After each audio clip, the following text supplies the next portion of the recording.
Good evening, ladies and gentlemen. Welcome to the one and the only Rumboyz Fantasy Network. I'm your host for the evening. It's your boy, Rumboyz Robbie. Make sure that you guys go ahead, subscribe to the channel if you have not already. That little button that looks like this, that thumbs up button, go ahead and click that as well.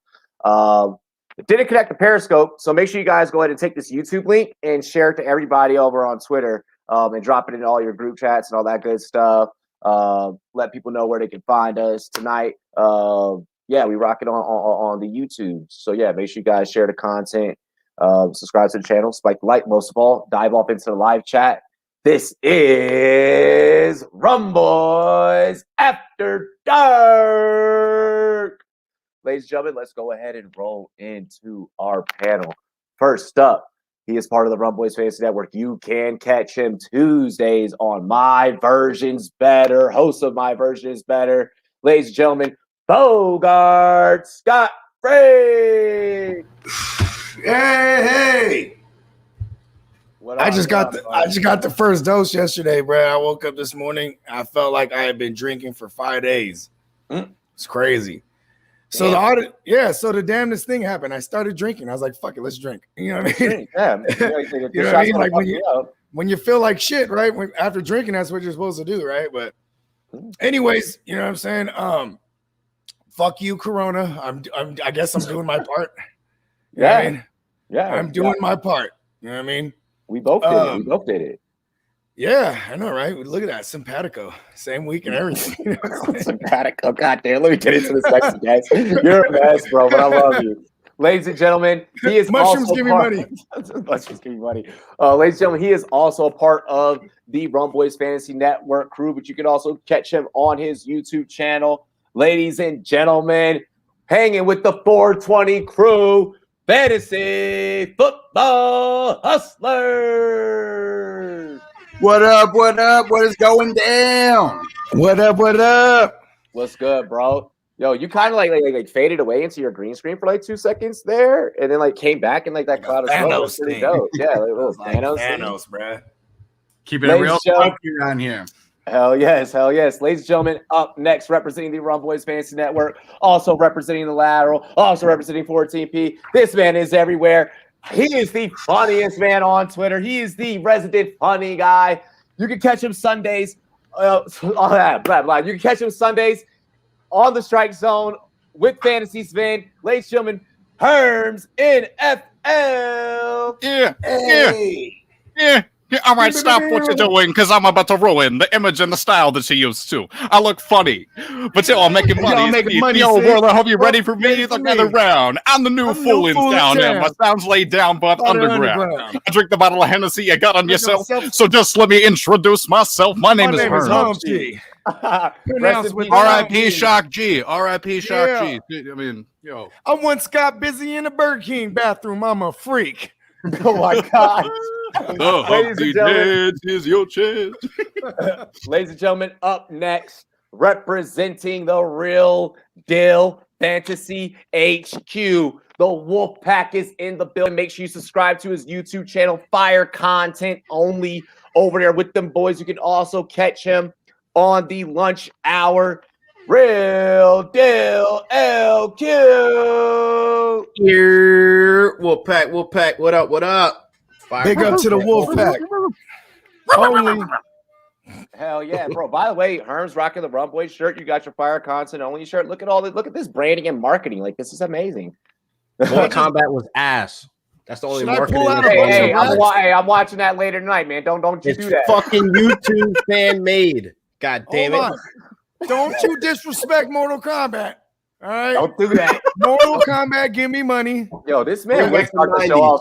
Look, just because LQ started the show off with that negativity, we got to go ahead and side by side put some positivity right there. Ladies and gentlemen, you guys can catch him on Fantasy Football Confidential. He is also a writer for footballguys.com.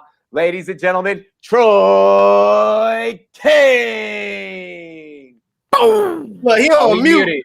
He muted. Damn, bro. I was rocking to Herms, man. Do the baby. Do the hump, do the hump. Baby. RP Shock G. Yeah. Do you know what I'm doing? Hey, funny story. My uncle, he was a background dancer for Digital Underground and MC Hammer. Like, funny, real shit, yeah. Hey, they might have been dancing and all that shit, but they had hammers for real, bro. Hey, shout out to Oakland, man. Shout out to the town. They weren't playing around, bro. Hey, let's go ahead and get into our final panelists, our final analysts for tonight here on Rumboyz After Dark. Ladies and gentlemen, you guys can catch them smoking it up over there with the Fantasy in Session crew. We have 1/3 of the Fantasy in Session crew. Ladies and gentlemen, Javar in Session. What's up? What's up? Saturday. Yo. Hey, what's happening? Y'all are lit. Gang tonight. With y'all. A lot of gang activity tonight. A lot of gang shit. Whole lot of gang shit. Shout out to SportsMe in the chat. Oh my God. Shout out to SportsMe. Shout What up, SportsMe? And well, Give me money. we were going to start with Bogart with his ad read, but we're going to go ahead and go right into Herms with his ad read as long as SportsMe is in the building. Herms, take it away. My gosh. Well, when SportsMe is in the building, all the hot takes are in the building. Yo, if you got some sports takes you want to share with people, download the SportsMe app. You can sign up, you can do stuff and post a little video and be like, hey, I think this player is really good. And then other people can reply and be like, no, you're wrong. And here's why. And et cetera, et cetera. It's super fun. Download it. Create your profile. Get into some battles, earn some points, give other people points. And if you end up winning the battle, you get yourself a cool little trophy. It gets displayed on your profile. So that way people can go to your page and be like, oh my God, this person knows their sport. He's a winner.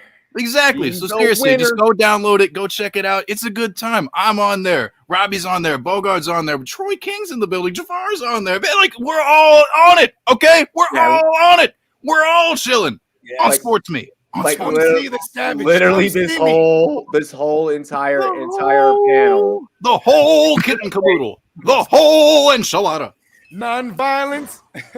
Oh my God, Jesse. Hey, inside joke.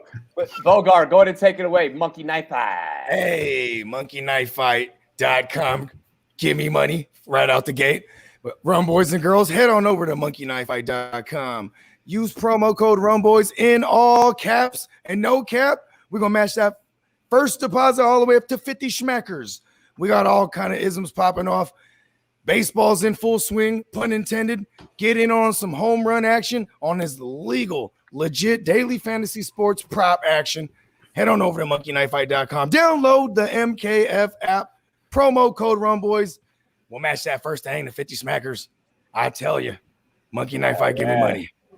Monkey Knife Fight, give us money. Hey, really quick, I'm gonna go ahead and break something here for you guys. So really quick, SportsMe says, oh shit, win battle trophy NFTs are coming. Herms, he's letting you know. So hey, NFTs are coming. Oh my God. Is that a card? Is that like what's an NFT? I'm old. It's digital art. Yeah, okay. Some newfangled technology. That's what that stands for. Ooh. Listen, even if that's not true, your version's better. We're going with that. Newfangled technology. Newfangled technology. Technology. Let's say it like that too. Hey, let's go ahead. We got to set off so that we have a good show, fellas. Cheers to me. Cheers to you. All the Rumboys and girls, what it do? Dilly. I'm ready to get loaded. It's been a stressful week. I made this drink way too strong. I am going to be hammered by the end of this. Holy fuck. I'm so proud of you, though.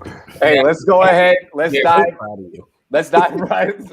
right into tonight's show. Just so you know, I'm going to get like dumb loaded. I broke out the key for y'all. So like, I'm woo. Start off with the first topic. Yeah, I know. I'll be frustrated. I had selective hearing there. Start off with the first topic. We begin with Bogart scot-free. We are slowly witnessing the demise of single quarterback leagues. Are we or are we not? Do you prefer superflex or traditional play? And how does this alter the industry and how us as analysts here deliver our analytics and our takes? Go ahead, Bogey. Oh shit. Oh. Corona, give me money. It's a party. You know I would say repeat the question, but I remember a piece of it. So something about Superflex. I love it. Superflex is awesome. Get real strategic on it. Get deeper rosters.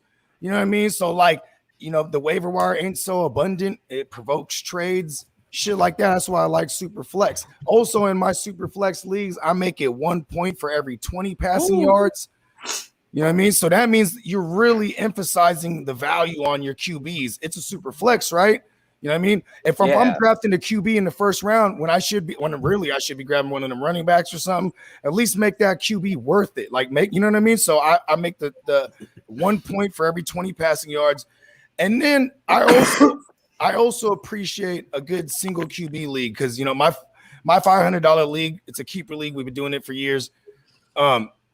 These motherfuckers, you would swear they're fantasy analysts, bro, but they're just high stakes motherfuckers. You know what I mean? And there's a full of sharks.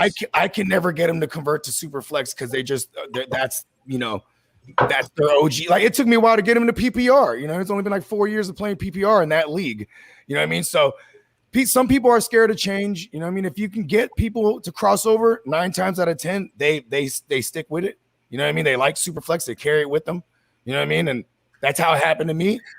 I fuck with it. I mean, Hustler will tell you he's been playing Superflex from the very beginning, 2006? So it's not something that's brand new. It's just something that's it's been the wave. Fire. It's been the wave the last 5 years for real. It's a trend. It's a trend. No, it's not a trend by this point. It's here to stay. Yeah, that thing is rocking, bro. Superflex, give me money. You know what I mean? Hell yeah. Go ahead, Hustler. What's your take, brother? Superflex and 2 QBs. It's got to be that way. I just feel like 1 QB leagues are a little bit too easy because quarterbacks don't mean anything. They really don't. And we're talking about the most important position in all of sports. Why would the quarterback position not make a difference for fantasy football? It's beyond me. So for me, it's got to be a 2 QB league. It's got to be or a Superflex league. And I even jump a little bit higher than Bogart. I make it 1 point per every 15 yards. I like just to kind of bump up the QBs just a little bit more.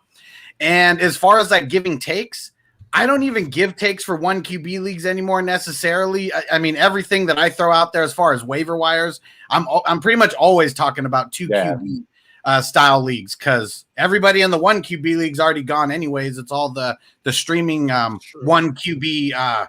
The Ben DiNucci's. Yeah. Everybody, Ben DiNucci. Herbs, your take, bro. Oh my God. Well, I will say, for the sake of nostalgia, you cannot put a price on a good 1 QB league. And, for the vast majority of people, those are the leagues that they're playing in anyway. So when I'm delivering my content, I try to assume that that's what, the vast majority of people are doing. That said, I always do specify, hey, in a Superflex league, in a 2 QB league, here's what I'm all about. But, as far as what I would prefer, I mean, dude, in my OG league with, the homies from the music scene or whatever, that's going to be 1 QB forever. I hope we never change it. It's just, it is what it is. But any new league that I've been joining lately, I've been really enjoying Superflex. It's an additional challenge, especially because, as has been stated previously. Yes, there we go. As has been said, it really boosts the value of the quarterback position. And, it is kind of one of the most important positions on the field because, the first person, the second person to touch the ball is the quarterback. So it's a lot of things are going to be going through their hands and through their heads. So you got to make that a little valuable. But hey, man, I don't know. I guess my only beef with it is, kind of like what Hustler and Bogart were saying, just really trying to figure out how you can alter the scoring a little bit. So really truly reflect the real, I guess, kind of making the real life impact and the fantasy impact intersect a little better. You know what I mean? Because if we can, further develop the scoring a little bit more, I think that more people would be into it.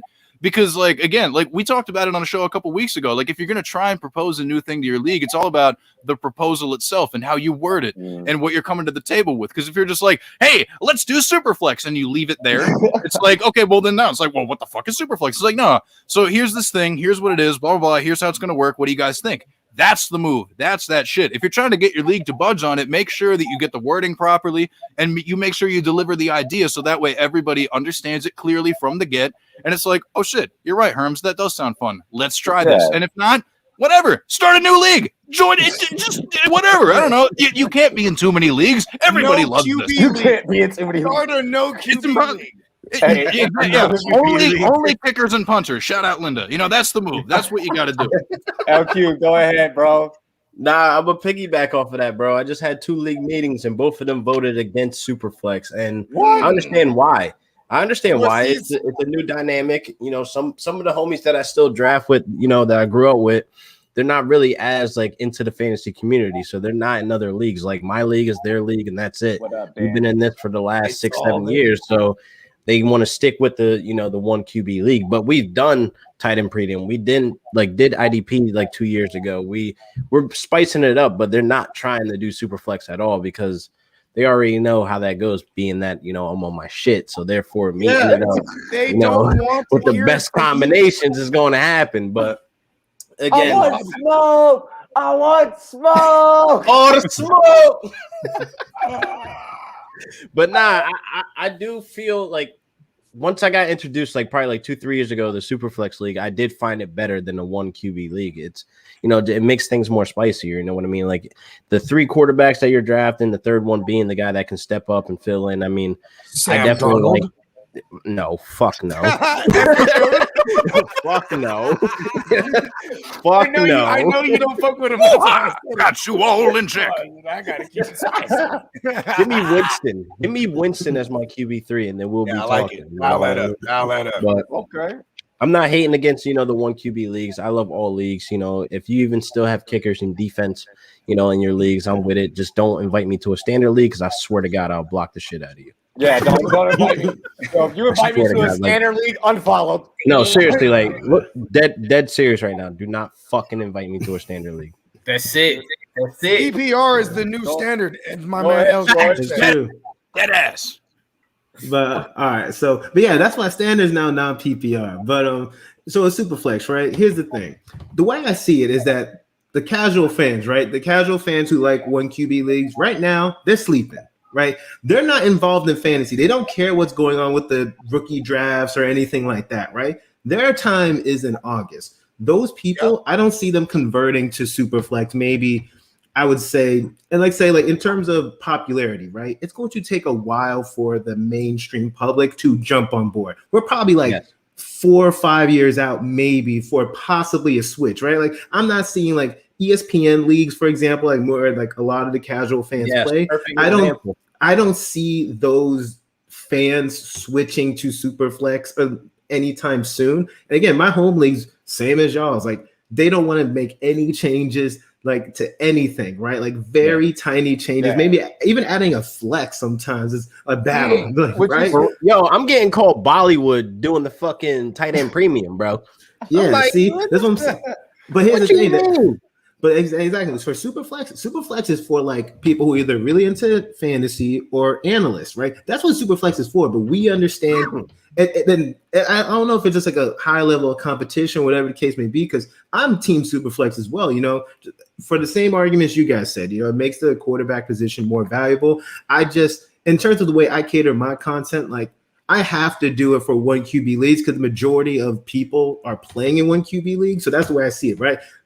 The largest audience for me is people playing 1 QB league. So I'm going to make sure I tailor my content to 1 QB leagues. And it's not going to be difficult to then also tailor to Superflex, right? It's not going to be difficult to kind of be able to target both in reality. So that's the way that I go about it. Yo, LQ said earlier in the show in the chat, if for those he's about to be on demon time, bro. This man said if I get a follow during the show, I'm gonna take a shot. Oh my god. Hey, shout out to y'all. Only fire content. Shot, everybody. Oh my gosh. Demon do time. Do remember everyone at home, you can't get this panel drunk based off of your donos, just so you know, and it doesn't matter the value, just letting it be known. And for those that aren't hip to it, that means give us money. Go ahead, Jabbar. Now, so most of my homies, we've been able to vote and convert over in many leagues. Only one QB league we do now is the one dynasty league where we drafted, and we're trying to get a unanimous vote where everybody go to 2 QB, but it's hard to get a unanimous vote because everybody have backup. Everybody already got their teams, right. So, but in redraft, everybody's basically converted to 2 quarterback leagues, and it's just more strategic, and a lot of people have different game plans going into a draft. Rather, I feel like with a 1 quarterback, it's really just kind of playing. There's really, a game plan. Just draft a quarterback whenever everybody start drafting one, and then pick your particular player. Where so in the 2 quarterback league, you're forced to get one, and now throw a fork in that plan to figure out, you kind of draft value, and it just becomes more fun. It's kind of like, I like a challenge, so it's more of a challenge than a 1 QB league, and that's where it's all like we're gambling out here with our money, and we're just talking shit with the fellas or with the analysts or whoever, and with the 2 quarterback leagues to kind of throw a fork in there where anything can happen, and I love it, man. I'm gonna keep it 100. So I do a lot of what Hustler and Bogart said. Bogart, we work together for Rumboyz NFL AM. We do NFL AM every Sunday morning, and when we're doing our Q&As, for those of you guys in the chat, you guys know we're going through. We're quick. We're like throwing your question up on the screen. We're like boom, boom, boom, boom, boom. Get to the next question. Boom, boom, boom, boom. Get to the next question. We work really thorough because I'm not doing mushrooms early on a Sunday morning. So exactly. We knocking that thing down. But I bring it up because here we have to, our content has to be so burst because we have so many different fantasy football players. Like we literally got to be like, specify your question in the chat. Yeah. You know what I mean? Like single QB, super flex. You know what I mean? PPR, half PPR, standard. We ain't even asking. Yeah, we're not even answering it. Is it question season for y'all? Start the running back. What's up? Is it question season for y'all? Y'all started getting the DMs. Yeah, we started getting. You know what's crazy is most of the questions I've been getting asked from like people that usually ask me questions, they just asking about the Niners, bro. Like, what are we gonna do? Oh, and every week is different. Oh, this week we're getting Trey Lance, bro. Shanahan met with his parents, bro. What does it mean? I'm just getting dynasty trade questions in my inbox right now. That's it. Yeah, that's it. It ain't people ask me a lot about pizza. Yeah, redrafters are sleeping right now, bro. Exactly. Yeah, redrafters don't do mocks until July. I'm gonna keep it 100. Redraft. You want to know what's the main ingredient to winning in redraft? And none of us like to admit it because we're listening to Herms. It's luck. Motherfucking luck, bro. Like at the end of the day, like I had the highest points scored against. I had a hell of a team in the Rumboyz Office League. I had the highest points scored against. That's lucky. Or that's unlucky for me. Every week I played the highest scoring person. You know what I mean? Like that's crazy. You know what I mean? Like there's things that come into play that you can't control. And that Lady Luck if you ain't fucking Lady Luck, she's fucking you. You know what I mean? Hey, TDS. Hold on, TDS.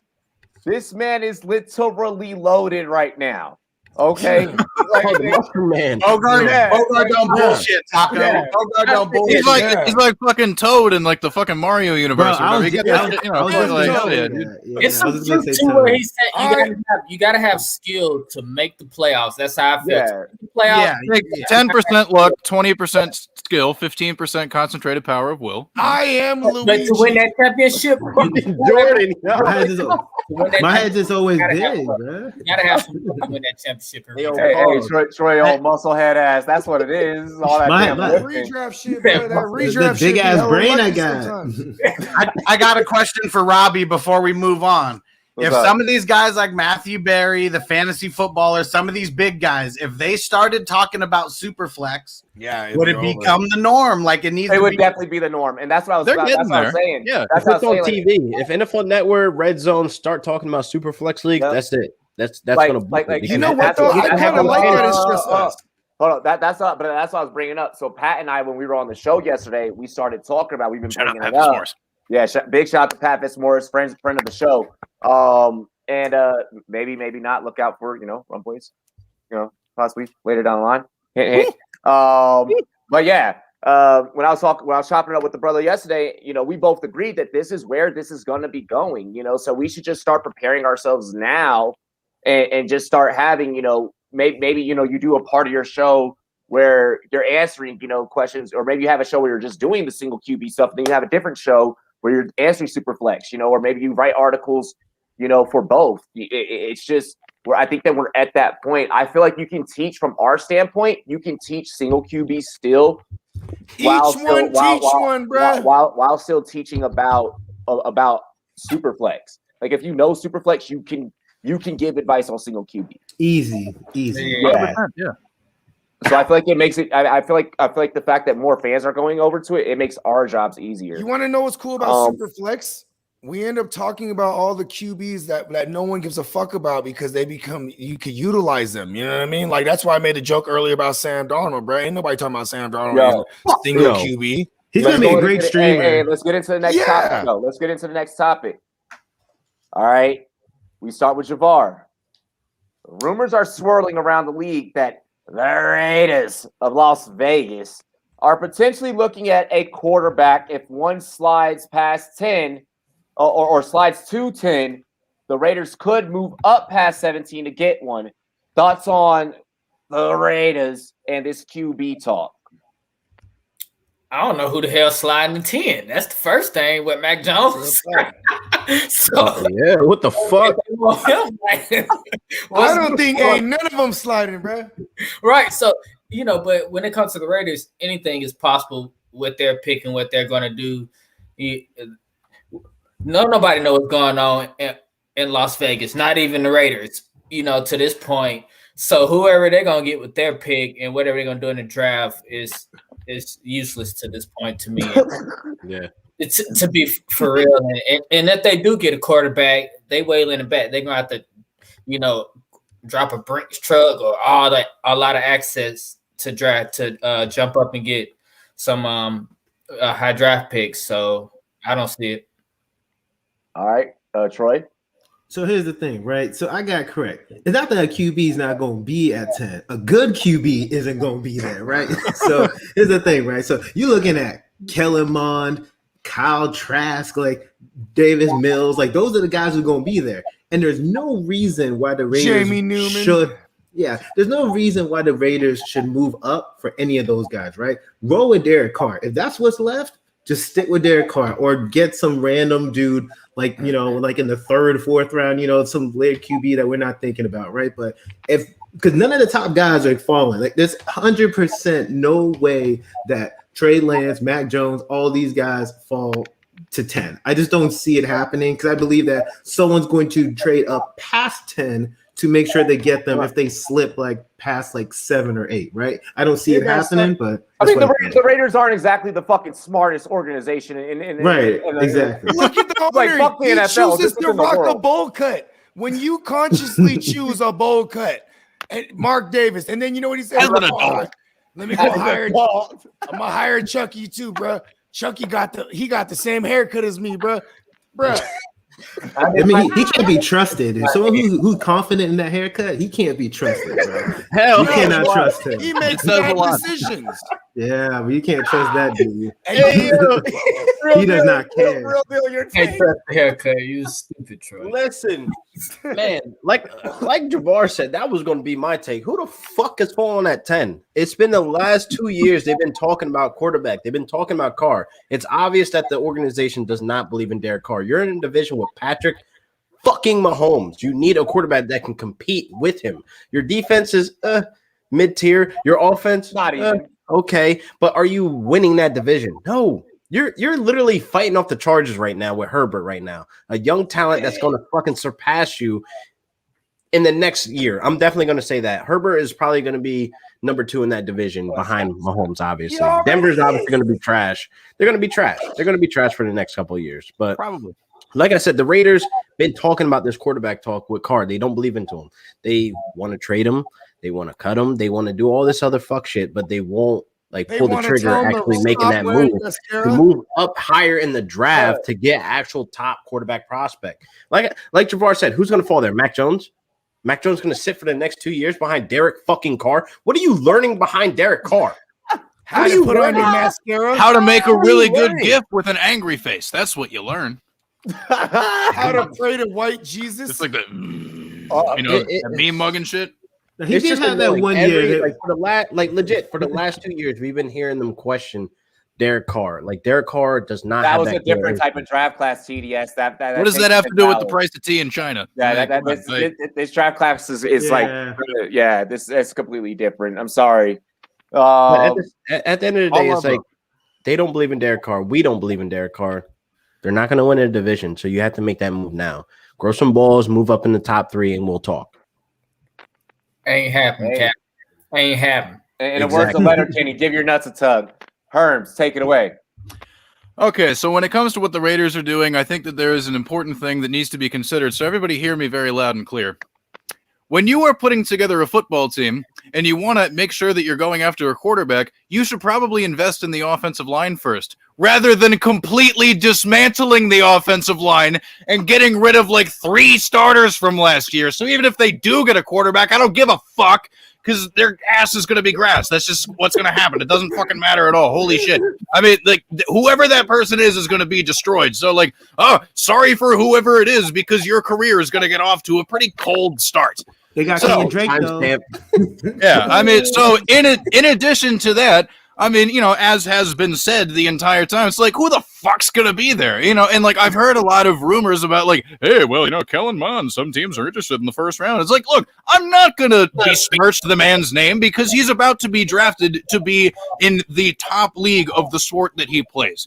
100%, he's an amazing athlete, clearly, because he will be in the NFL. That said, like, I mean, first round feels a little rich, my dude. So, like, I don't know, man. Like, I'm just, oh my God, it's such a fucking stupid thing to do. The Raiders are fucking, oh my God, dude, I could do a better job than them, and I'm fucked up half the goddamn time. So, like, honestly, my take is Raiders, please hire me. I will run your team. It will be fantastic. Herm. So, yeah, there you go. Cut, bro. You gotta get a bowl cut, Herm. You gotta get a bowl cut. You gotta get a bowl cut. I am going bald. I can't grow shit. Wait. Hold on. I'm literally, I got like this much left in this fucking beer. So I'm about to like just chug the rest of this. We got a $5. Don't. I didn't. Much love. Fuck you, Corona. Woo! Jake said next week I can actually be on. Worked a 70-hour training schedule last 2 weeks. I'm settled in and ready to drink with everyone next week. Dilly fucking dilly. Let's go. Let's go. The great one. Jack now, baby. I'm ready to run through a wall. Let's go. Let's see it. Woo! Hustler, take it away. Raiders always fuck up when it comes to drafting. Let's just say that. So, I mean, I don't know if they jump up for a QB, you know, I mean, you pay to get up in the top 5 or something somehow, you know, maybe. I had this picture for a really long time. It was the guys who were taken after the Raiders draft picks. And it was like for 7 years in a row from like 2004 to like 2010 where literally the next guy was like an all-pro taken after theirs. So in 2004, they passed on Larry Fitzgerald for Robert Gallery. In 2005, they passed on Aaron Rodgers for Fabian Washington. So these are literally like the next pick after the Raiders pick. And then they drafted Michael Huff before Dante Whitner. They drafted Jamarcus Russell before Calvin Johnson. They drafted a kicker once in the first round. Hey, do not besmirch the name of Sebastian Janikowski. That man is a saint. Don't you disrespect Seabass. Really quick. The homie Birdo says, as a Bears fan, I'll take Carr over Dalton. And then here's fucking Demon Time in the chat. LQ, as a Bears fan, you'll take Krabs over Dalton. No cat. Hey, I don't know about everybody. Fun fact: when Andy Dalton, 2015, Andy Dalton under Bill Lazor, bro, he was in the MVP conversation until he fractured his thumb. Let's go. Yeah. Hey, Jaws, I'm ready to go. Bill Lazor's over there in Chicago. Is my point. That's why they brought him over. You know what I mean? Hold up.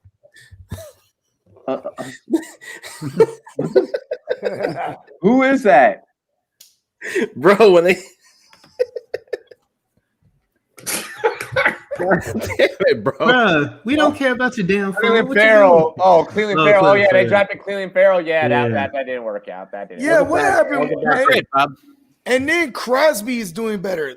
Is his name Max? Mason. Max. Mason? No, my bad. That's That's the a kicker. kicker. That's the kicker. Come on, Yeah. Yeah. Max with the And 2X. they got Troy, him throw in his the cup same up. draft. It's Throw like, his why shot would to you- the beast. Came back. And you know, in that draft, you know what they could have did? Took their 2 first-round picks and got Kyler Murray somehow, or tried to. You know what I mean? Like, what? You know what I mean? They're stupid. But that's what smart teams do, Okay, here- Bogart. That's what here- smart hold on, teams So do. my, So Go my ahead, last go ahead. one, It's I rum and coke, Berto. Rum and coke. I think they're more likely to make a trade for a QB than they are to actually draft a QB. Money. Teddy Bridgewater, you're on the way to Vegas. think that, Watch it happen, though. Watch it fucking happen, though. I'm serious. I do If this shit that all the time. happens, holy shit. I called Sam Darnold to the Panthers. so where did Mariota go? Wait, hold on. No. Mariota's still there. That's where I'm going. Mariota's That's still where there. I'm going. They have their QB on the roster. His name's Marcus Mariota, bro. Come on. He is actually what fits today's NFL. He's Yeah, a I want to mobile see him get another guy. shot. He's Tannehill, Miami. He's like mad mid-tier. You think so? But I don't know if I want to see him as a starter. Farrell is Yeah, I don't see Mariota starting. Cleveland Farrell is fucking Okay, mediocre. so what is Derek Carr? Yeah, he's a pro He's a athlete. mascara Yeah. rocking, white Jesus praying to motherfucker. That's what he is, bro. You know what I'm saying? He ain't that. And you know what? White Jesus clearly don't love him because he ain't give, even when he was in the MVP No, conversation. What happened? Crushed his leg. Hold on. There, Really quick, put the really gun quick. down. Pause. Hold on. I got to bring this up. Jordan just said, did y'all see the thread about how many draft picks get second contracts from their team from 03 to 17? The Yep, Raiders I seen have that. 6.5% getting the second contract, getting that second contract. That is fucking insane. Damn. Oh, I am. Hey, Well, hey, the sorry, more you Henry know. Ruggs. All you Henry Ruggs truthers out there, move them now in Dynasty. Yo, Jordan's Oh, a part of. that. Hey, Should've but that's ended why that. Jordan's our analytics dude, for You the know- staff, because he finds weird shit like that. You know what? 100%, Jordan. Fauci's Yeah, now. shout out to Jordan, man. Check this 6 out. years, 37 weeks, 5 days, 18 hours, They- 21 minutes, and 38 seconds left. Oh What my QB gosh. Well, he's got Reset. those. Everybody said it. What QB is they finna get, right? And we all know the 10 is the question here where the Cowboys are at. That's the question of who they could trade up to because they can't go any closer. They can't go to 9 because that's the division rival with the Broncos. You can't go to 8 because they want something at 8. The Panthers, they're not coming off that. It's got to be real. It's real expensive to get to that 8 spot. The Detroit Lions, I have them moving up. You know what I mean? I have them moving up. If whatever quarterback falls to 4, I don't think that no, they wouldn't move up for receiver. Why would they move They up? have no fucking hands. Who They the need fuck is gonna catch receivers. for them? No. Ryan Quintus- Edwards, thank Not you. moving up though. Not moving up though. Quintus Cephas, Not moving up. Oh, wait, shit. Man, I've lost track of come who on, we were bro, talking about. They got I don't multiple even know. first round picks. They could end up with a Terrence Marshall, bro, like in the back of. I cannot wait to this cover is the so draft deep. with you. I This cannot is wait so till it's deep. you, Jordan Love, myself. Like bro, you're no. No. Hey, I love we you, were but smacking no. shit out the park. I mark my words. Detroit, if there's a quarterback that falls to 4 that they like, they moving up with the What? Falcons. What, They- Jordan, they- Jordan was at like a 62% hit rate last year. I think you were at 34. It was 34. Detroit? 44. I'm sorry. How much- 44. like 44 for the overall. for his First round. for his First first round. round. No, Yeah. his first Rumboyz round was After dumb. looking good, by the way. I'm just saying. You should. Hey, Oh, Oh, draft yeah. is we busy. killed it last year on the draft, bro. It's looking Oh, good. yeah. Hey, Daily Sport, and who drafts worse, the Jets or the Raiders? Oh, the Raiders just do dumb shit. They just don't. The I don't answer think to they care that about question is man. yes. Hey, statistically, right? the Hey, Jets- chill. We Jets doing have- better, Joss. Yeah. Hey, Miami got it right now. Miami's I doing mean, Yeah, we're doing Miami- well. Miami got it right. Yeah, We're doing Miami ain't well. fucking around. They ain't fucking around. Seriously. I that want seems them to good. get Najee, bro. Oh, I want them to get Najee. Stop making Troy happy. Steelers, I like make it Miles fucking Gaskin, happen. bro. Let's Stop go. making Troy Pittsburgh. happy, man. So he Get could Troy die outta here. behind that non-existent line. Don't let Let Najee me go have there nice to die. things. Let me have nice Don't things. let him go there to die, bro. Hey, let's get into the next. Let's get into this next one. With being just days away from the NFL draft, the actual real life NFL draft. Okay, all the fantasy DJs out there, you can relax on this one. We're gonna just talk actual football here. With the suspense, with the suspense that's building, what is one draft rumor that you are anxious to hear just completely debunked? Where you're just like, where you've been telling people like, no, that's not going to happen. No, that's not going to happen. And you're just I'll make mine quick. Mac Jones to the Niners. Mac Jones, yes. All right? Yeah, there it is. Yeah, we're all. And I don't give a fuck if Justin Fields has epilepsy, bro. Just don't turn on the flashing lights, bro. You know what I mean? Exactly. Hey, I'm still rock with him. And if not, Lance was my guy. Man, hashtag take a chance on Lance. I started it. It hasn't got caught fire at all. You know Not yet. I'm saying take a chance on Lance. He can sit behind for a year. That would make us correct on what we said. We said Jimmy's our guy right now. Yeah, let Jimmy rock till he's dead or otherwise. And then Lance can sit back and he get in the game eventually, bro. Let's go. Fuck you, Mac Jones. Hustler, what do you want to debunked? I brought it up before, and I'm going to bring it up again. San Francisco's not taking a QB at number 3. They're going to go fifth. It's going to happen. No, it is going to happen. We traded multiple first-round picks. It's not going to happen. We're getting a QB. It's not going to happen. Just remember, fantasyfootballhustler.com. You're going to go get signed up as soon as that pick happens.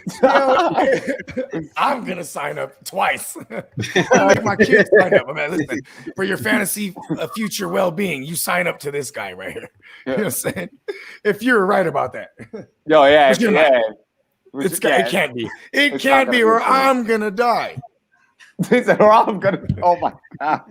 The blood is on your hands, Hustler. When coaches get on the hot seat, do they care about the future? Or do they care about that Super Bowl right now? So, I mean, I'll keep sprinkling some things on there, and a quarterback might not be that thing that gets them to the Super Bowl this year. Kyle Shanahan met with Trey Lance's parents. It means something. Herbs, go ahead, go. Okay, so you know what I said earlier about how I hope that the Steelers take Najee Harris or whatever? Remember that? See, that's what we in the industry call a teaser. Oh, wow. Dude, it's not going to happen. Honestly, Pittsburgh has like oh my God. Exactly. You know, because it was mentioned before. It's just like, you know, like don't let him go there to fucking die, because it's like, yeah, dude, the O-line is a huge problem, especially with, you know, something we're going to talk about a little later. Another teaser. Look at me. I'm so good at this. This is why I get the big bucks. But like, you know, Alejandro Villanueva going to Baltimore is looking more and more likely. He's gone. Matt Filer out in LA with the Chargers. He's gone. You know, Pouncey retired. He's gone. You know, the offensive line is trash. You know what I mean? They've done nothing to address that shit. It makes me sad as a Pittsburgh fan. And like, yo, it would not surprise me if in the first round we go with the dude like, you know, like Tevin Jenkins out of OK State, if he's still there. You know, like even like I know that they've had virtual meetings with somebody like a Landon Dickerson or whatever, like shit like that, at least from what I've heard. I don't know. I'm not an expert. That's a fucked up name. But like, yeah, but still, but either way, you know, it's just like I'm just saying, you know, like fuck, like the Steelers need to address a lot of different shit. And as cool as it would be for them to get somebody like a Najee Harris in the first round, like, yo, the offensive line's garbage. And like, lest we forget, Bud Dupree's in Tennessee now. You know what I mean? Like they could go after that type of shit. Like a Zaven Collins, that wouldn't really shock me that much. Also, I know that they've had an interview with Asante Samuel Jr. That could happen. I don't fucking know. So like, yeah, pump the brakes on the Najee to Pittsburgh shit. You know, for as much as selfishly I would like to see it, you know, the brain active, you know, fan in me is just like, maybe this ain't the move. You know, like. Seriously, a lot of shit has to happen in Pittsburgh before we even worry about who the fuck's running behind shit. Even if it's Trey Sermon in like the fucking third round or some shit, it'll be just as fine as long as the offensive line or shout out to Trey Sermon. Exactly. Yeah, shout out Trey Sermon. Give me money. You know, but like, yeah, just like any of that shit. Like, I'm just saying, you know, it's not as cut and dry as we think it is just because, you know, all up in our minds we're like, oh, but he would be perfect. Najee to the Steelers. Like, yeah, but this ain't a perfect world. So, ain't that the fucking truth? It's a different world. Oh, I was hoping I could remember the theme song. I was like, what's the theme song? Go ahead, LQ. Go ahead. 90s, LQ. Give me money. So recently we saw a hype video. We saw a Zoom meeting with the Cowboys and, Kyle Pitts. I'm going to debunk that. There's no way that I think Pitts falls to 10 to them. I mean, there is a need on that team. I think they're more so need of an offensive line. Them going for Pitts will just be kind of just like how we felt about them taking CeeDee Lamb just to snipe the Eagles. So it's kind of like it's not really a position they should like really think about putting as their front primarily, issue there. They should address the O-line, get the O-line better. So Pitts to Cowboys at 10, I don't like it because they have Blake Jarwin. He suffered injury last year, but I like Schultz. I like what he was doing for me, the 10 to 12, 13 points in fantasy, but how is he in real life? I don't know, but you took Blake Jarwin to be the guy at that position. I'm going to keep it player. This is the NFC East. We don't give a fuck. If we can screw over the other team, we don't care. But the thing is, we can already do that. Dak got hurt. The NFC Dak was hurt, so therefore that shot their whole chance of taking the whole East. But the first 3 games that we saw Dak fire off, we already knew the Cowboys were winning the division. So them taking Kyle Pitts will kind of just be like, why did you do that? It's not really needed. And honestly, he's not going to fall there anyway. He's not going to fall past. Think about what organization you're talking about. All right. Think about what you just said. Listen, all right. Hold on. Let me say something real quick. If Kyle Pitts falls to 10, I won't be mad that they took him. It's kind of just like you kind of have to. Best player available. But I'll be more mad that he about him in the shower, that Jerry Jones. What? He thinks about men in the shower. Y'all don't remember that? Yes, I do remember. I don't think Pitts. I've been thinking about that Kyle Pitts. He's not falling. Hell no. Yeah, Pitts goes to the Falcons. 100%. Okay, Troy. No. Well, I'll say I want to debunk that. Well, I want to say that. I would say that if Pitts is there at 6, I think the Dolphins might take him. But that's not my take. Here we go. But that's not my take. My thing I'm trying to debunk is that the Bengals go a freaking wide receiver. We talked about this in lunch hour. Thank you. That's what I wanted to be. Okay.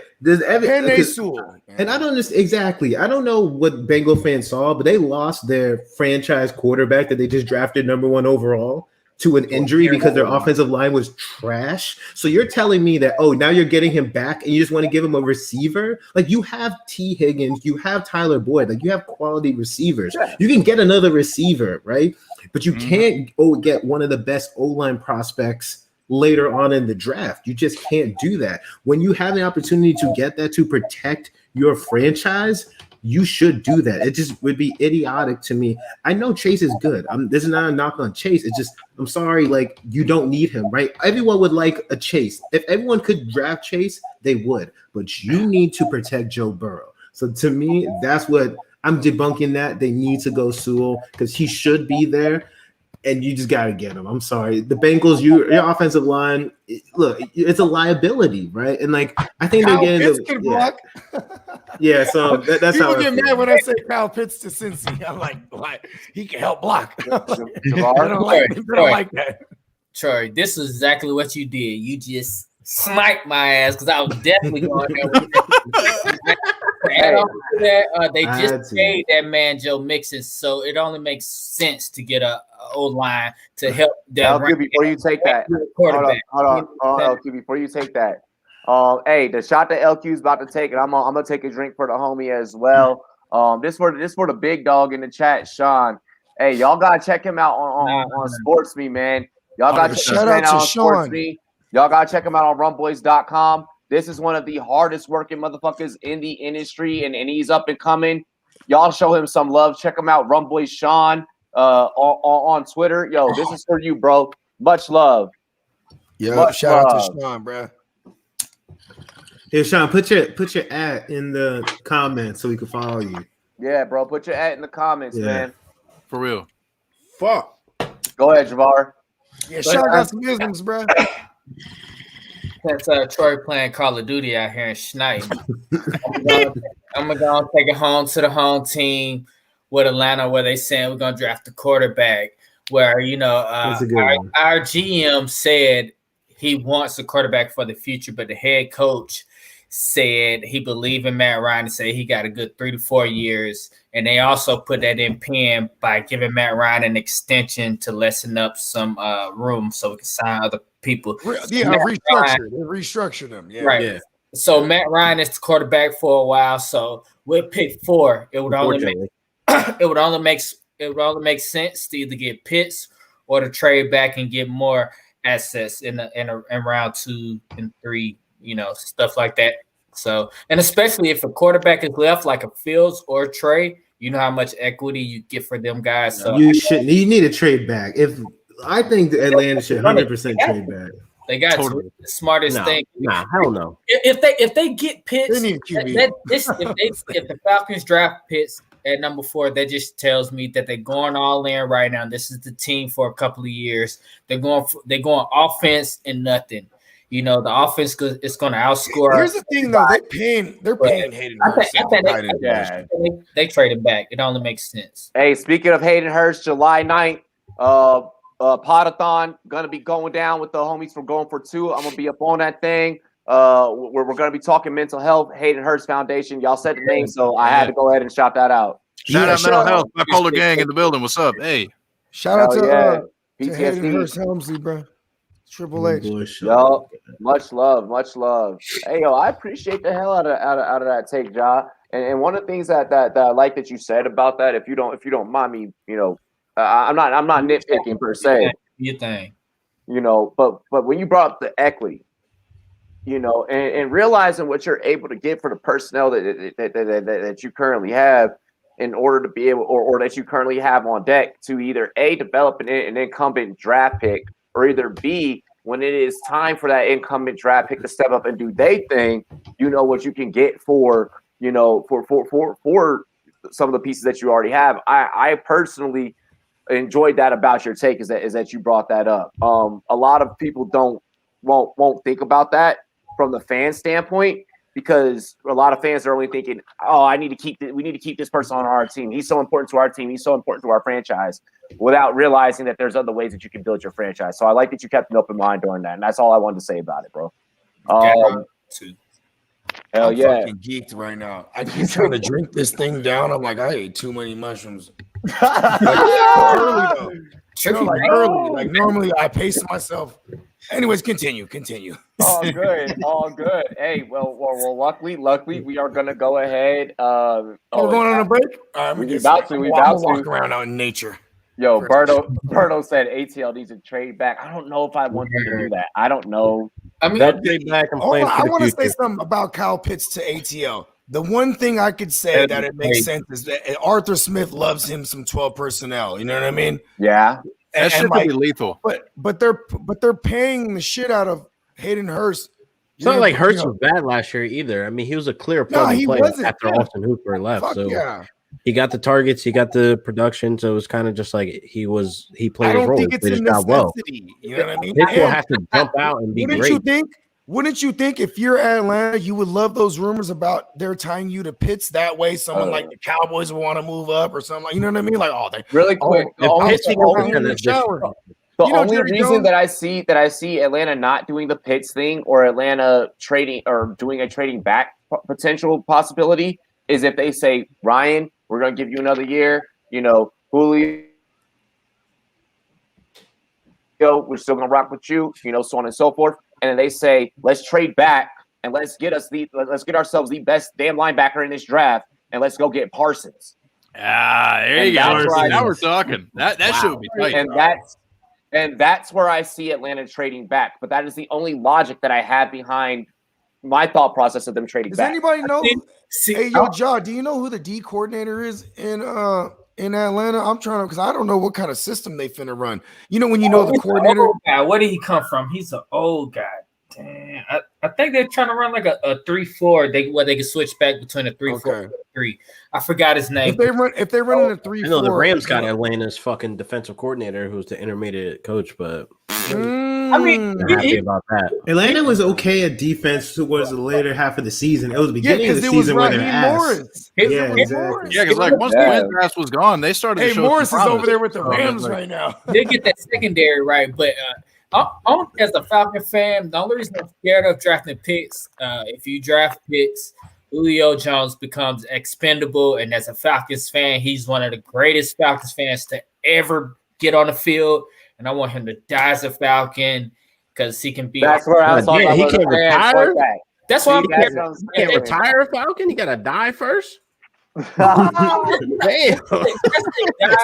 He got that 1 day contract on his deathbed, just being like, all right, here we go. You know? Blood in, blood out, bro. Blood in, blood out. A whole lot of gang activity tonight.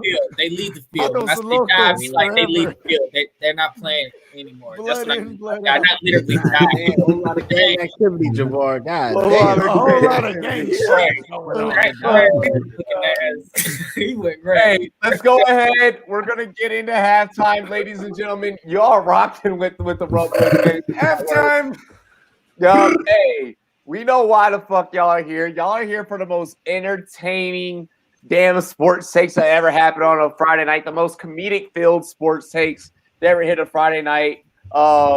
We gonna see y'all real quick right off of right after this break. We're gonna take it down to Texas really quick. We got the homie Roy Dale, cousin of our boy Miles, and he gonna take y'all to the Goldfish. Let's go.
Suck my dick and pay me.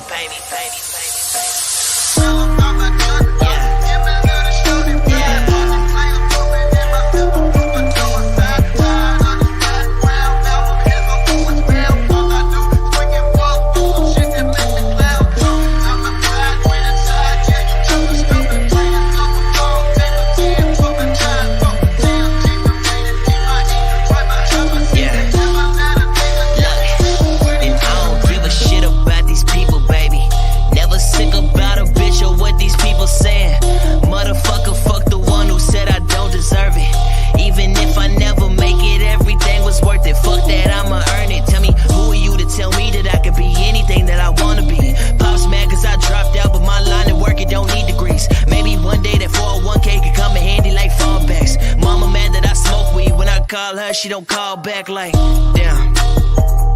And my brother's always busy. That's why shorty fucking with me. She the only one that give me. Yeah. And I rode this here for 2. I just hop up in the whip. I hit up 6. She smoke it with me. Little bitch.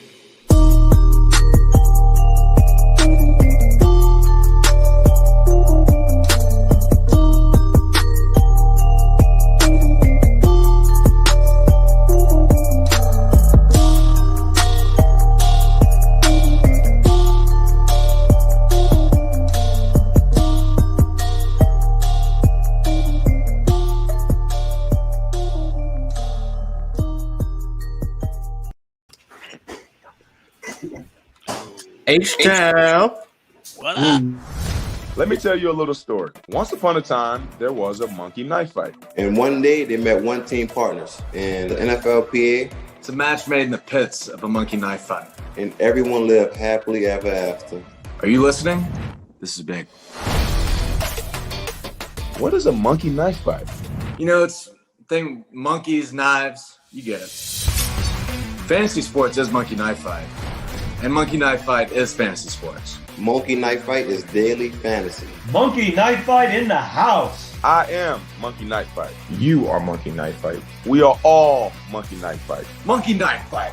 You have the NFLPA behind the company. It's exciting for me to be a part of fantasy sports. When I think of fantasy sports, I think of beating all my buddies year in and year out and being able to brag about it. We're not just partners in it. We're owners. And it feels awesome to be an owner. I challenge you to a monkey knife fight. We've been saving you a seat at the table, Monkey Knife Fight. Welcome to the One Team and NFLPA family. Monkey knife fight. Welcome to the family, Monkey Knife Fight. Welcome to the game, Monkey Knife Fight. Monkey Knife Fight! I challenge you to a Monkey Knife Fight. Monkey knife fight! Monkey knife fight, monkey knife fight, monkey knife fight, monkey knife, monkey knife. Monkey knife fight, monkey knife fight, I always screw it up. Stephon Diggs was like looking at the paper the entire time saying that shit. Like he gave no fucks. You already knew that Gardner Minshew. He was like, "Fuck this trip." Like Gardner was like I look like the Tiger King. I will financially recover from this, unlike him.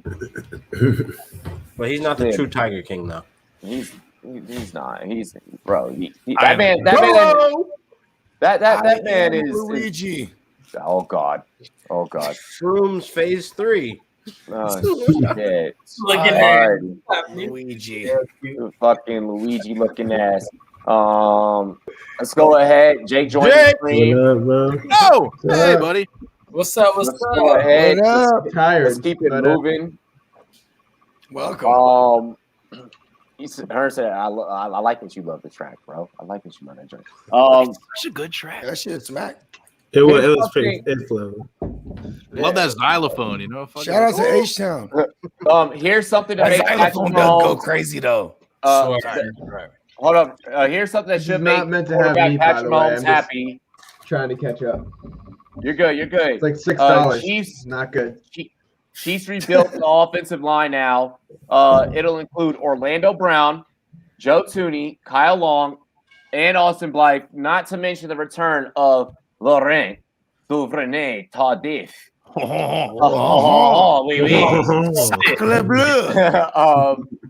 Still your favorite to win the AFC?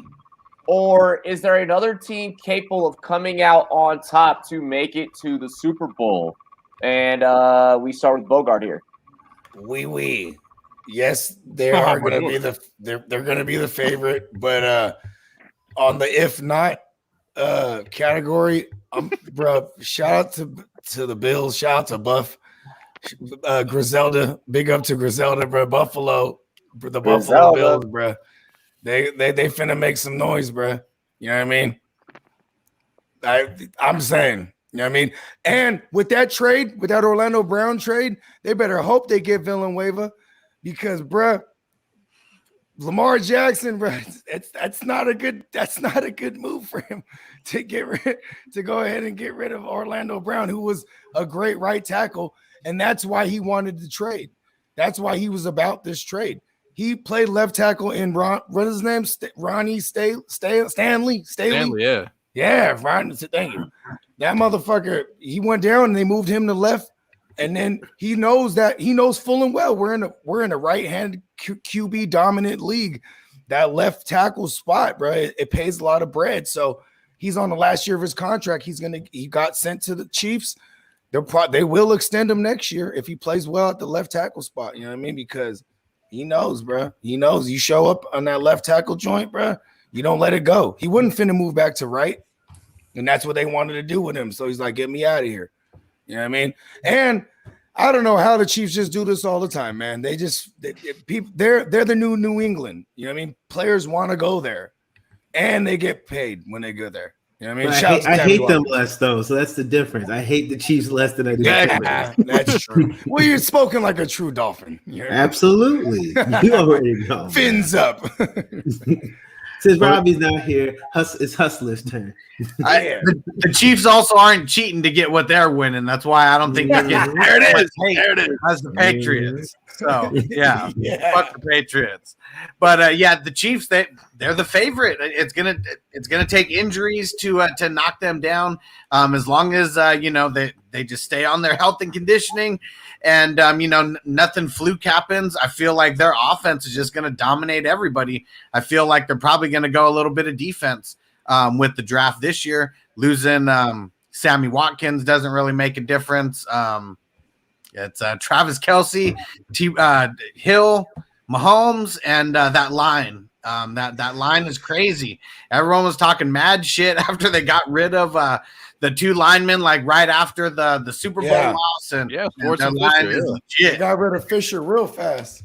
Was it Achilles? Yeah, Fisher. We might not never see him again. For all we know, you know what I mean? Yeah, it's gonna be a minute for sure.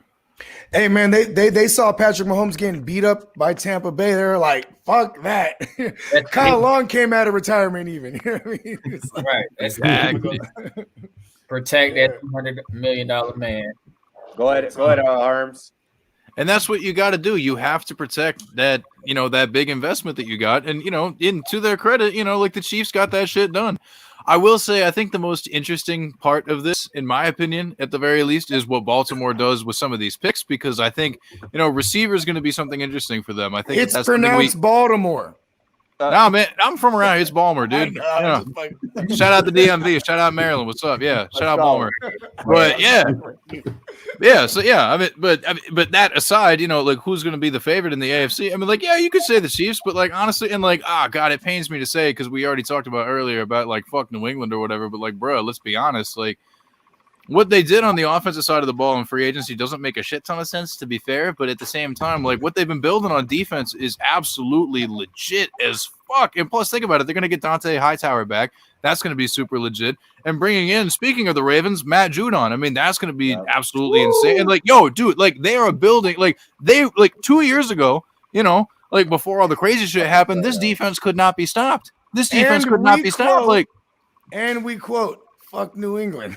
Exactly. Yeah. I mean, like, hey, like, I'm not saying this because I fuck with them, but at the same time, like, credit where credit's due. The defense fucking wins shit. And in the AFC, there is a decent chance we can talk again after the draft. Obviously, like, a lot of things still left to happen, but like, there's a very real chance that that's the best defense in the AFC. So, me being the guy that I am, that's a hot take. The best defense in the AFC. I said it might be. Like I said, we got to revisit. I like that. Hell yeah, but I'm just saying, you know what I mean? Like with who they're getting back and who they brought in. I mean, come on, son. Like, dude, the Patriots have that shit going on. Like, honestly, like now it all hinges on what the fuck's going to happen with the quarterback. Because like, is it going to be Cam Newton? Is it going to be Mac Jones? I mean, I don't fucking know. Do you? But like, if they can figure that shit out, then like, bro, I mean, they might not even have to score a fuck ton just because of how good that defense is. I mean, they were the top scoring defense in fucking 2019, bro. They're going to get people back. Also, yes, fucking Jake chilling in the dojo. Namaste. But like, yeah, dude, I'm just saying, like, I would still probably pick the Chiefs as the AFC favorite, but like, let's see what the Patriots do in the draft, man. Let's see what fucking continues to roll, because what they've been building there is very, very intriguing. LQ, before you go, I wouldn't just add on Herm. I like that you brought the Patriots in there. Just thinking about it just made me think of the early, week 1, week 2, when Cam and the option was working. If their defense is on point and they're holding people down, that's going to give a lot more opportunity for Cam to run that option and put defenses in hold to pick what they want to do right there. And that might be a successful game plan and what they're trying to do in New England. So that is a very good hot take. I appreciate that. I want to add on something to Josh, bro. That's why I like Cam Newton in fantasy, in Superflex. Oh, Superflex. Superflex. Yeah. Got those legs. Go ahead, real deal. That's my third QB. Also, if you want more of my hot takes, find them on the SportsMe app. Boom, plug right there. Give me money. SportsMe, give me money. Hey, real deal. First, LQ, what the fuck you eating, bro? What do you mean? You got ribs? You got ribs over there, huh? Nah, that's tomorrow. You better check in tomorrow. You better check in. Yeah, I saw that. I saw your Twitter. I saw the Twitter. Oh, you marinating them things right now? Yeah, they marinating right now.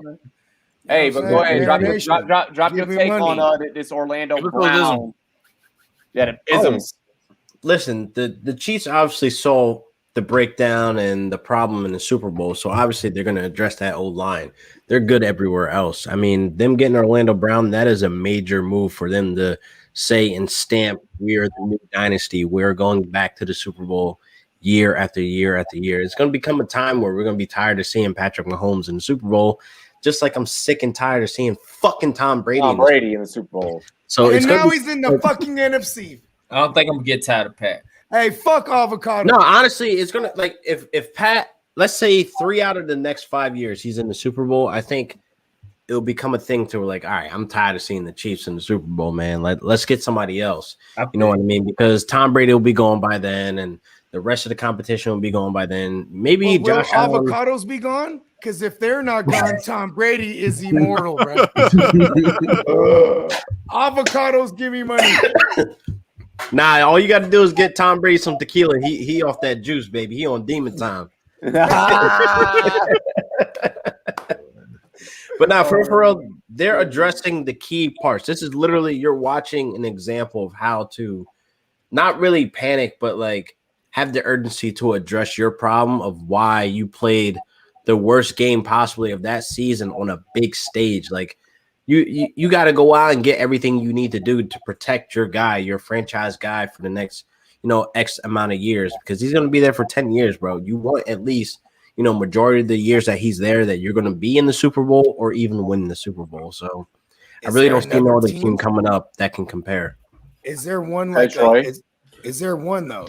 And in mind, is there another team? No, I just want to see if LQ has another. Like, is there another team in the AFC that could threaten them?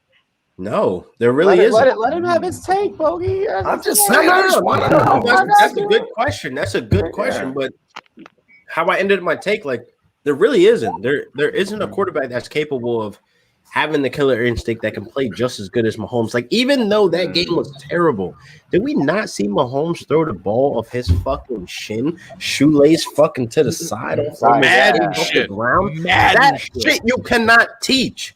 You cannot teach. All the years that we've been watching football, that is the first time we've seen that done. That's the reason only 9 toes in the Super Bowl. I say this LQ to that. I'm not going as far to say. I'll say this: the Bills have a good thing rolling on there, and if Josh, the Bills don't have a running back, that's what's holding them back. His name is Josh Allen.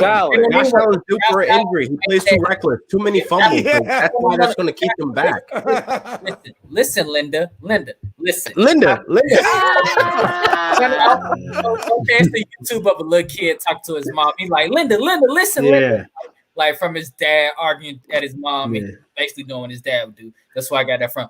But you gotta explain your joke. We knew the joke, bro. Josh Allen made a huge jump last year that a lot of people did not see coming with that offense. So if Josh Allen can fine tune some things, and that Bill defense can get just a little bit better, it's a problem because that Bills team is a problem, bro. Real talk. Listen, and that got better because of Stephon Diggs. Shout out Maryland. I'll go. All right, go. I'm gonna go. We go with Troy. Now I'm gonna go. All right. So here's the thing. So since everyone said all the takes about Patrick Mahomes and the Chiefs, so I'm not gonna go there, right? I'm gonna focus on the Ravens and the draft picks, right? So now they got 2 first-round picks. So I believe that they could use one of their picks, probably for an edge rusher, because I believe they do need that, as well as. So let's focus on. We already know that they need a receiver, right? So they need a big body. They need a big body receiver because we ain't talking about saying that. All right, so we need. They need a big body receiver, right? So the 2 guys that stand out to me that would make sense for the Ravens would be either Rashad Bateman or Terrace Marshall, right? They need a big body guys because all they have because all they do is throw it. Because all Lamar Jackson does, they have Mark Andrews, right? Like they can't just always throw to Mark Andrews because he's the biggest body on the field, right? They need you need the slide, right? So you go to Terrace Marshall, right? You can't throw to Tavon Austin. 1% out of the slot. Sorry, Yeah, Troy, because I was hilarious. gonna say, like, you know, if you get like a smaller slot, dude, I mean, like that could be a way that you go about it too. I mean, that's something I wanted to throw out there, you know, because like Willie Snead got a lot of that shit done, but Willie Snead's also Willie Snead, so it's just like you know, if you get a guy that can go across the middle and do that shit, 100%. Just wanted to throw that out there. Shout out Maryland. Boom. Yeah, they need a true number one wide receiver, right? Because Hollywood Brown, I was a huge Hollywood Brown fan, but what the fuck?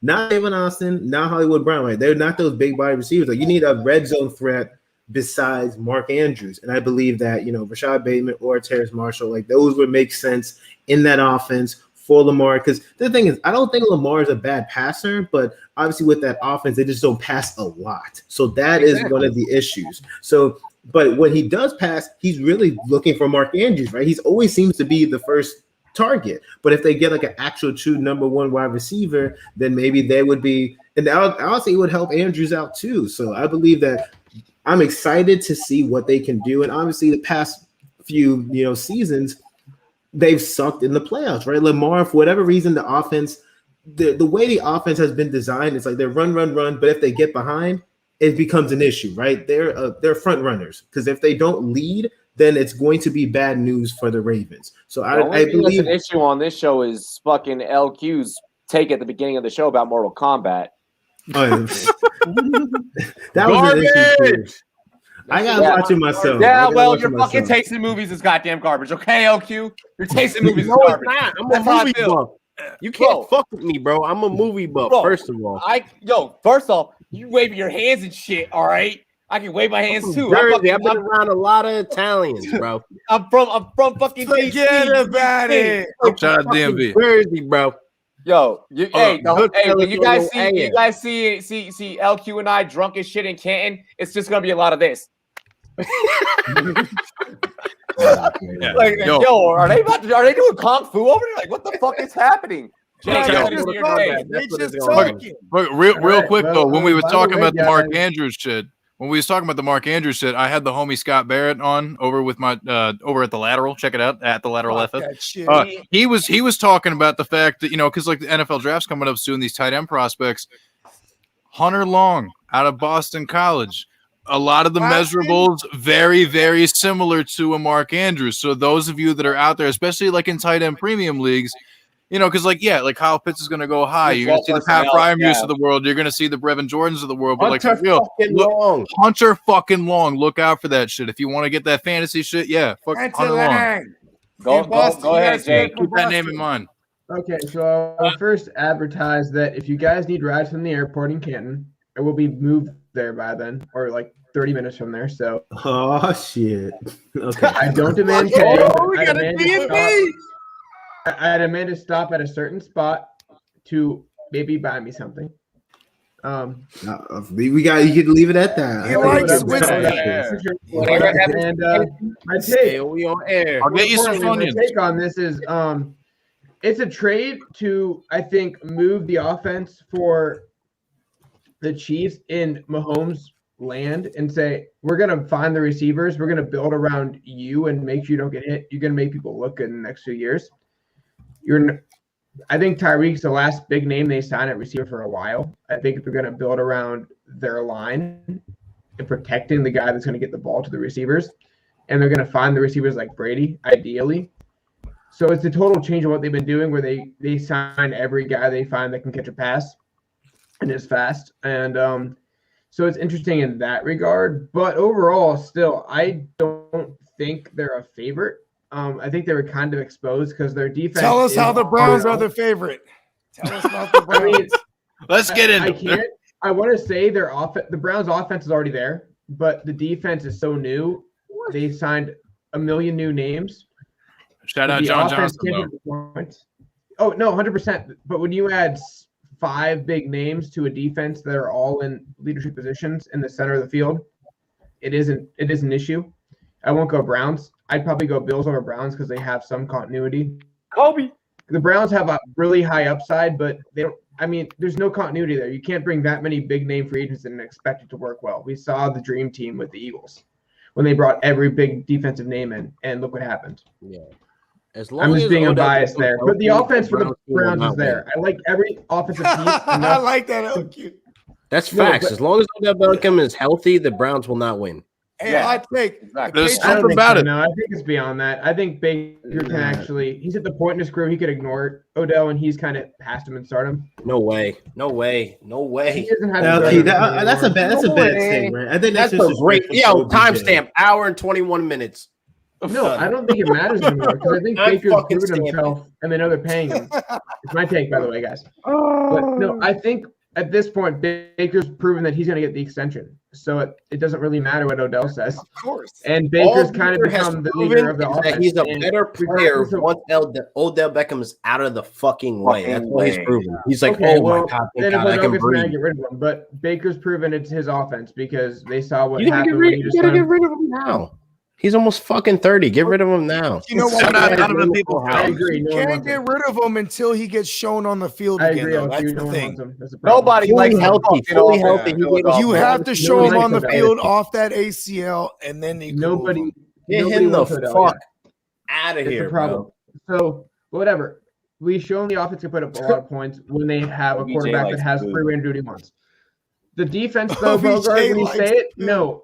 We've seen a defense put together big name free agents in the Eagles, and it failed miserably. I need to see it first. I don't think it's this year. You can't fucking totally change your safety play. I remember when Jacksonville was the only one that was out there. I'm not that optimistic. They brought in Calais when Jacksonville brought in Calais Campbell. Listen, Jacksonville, they brought in Calais Campbell. They brought in Barry Church. Then they brought in AJ Boye, and they were Saxonville. They went to the goddamn AFC title game, so it can't happen. Man. It can go either way. We see 50-50. So I'm not going to put we signed a bunch of big name defensive players that make us less than awful. They could be awful because they didn't. What defense is going to stop Mahomes protected? Let's say that. You're just being. There you go.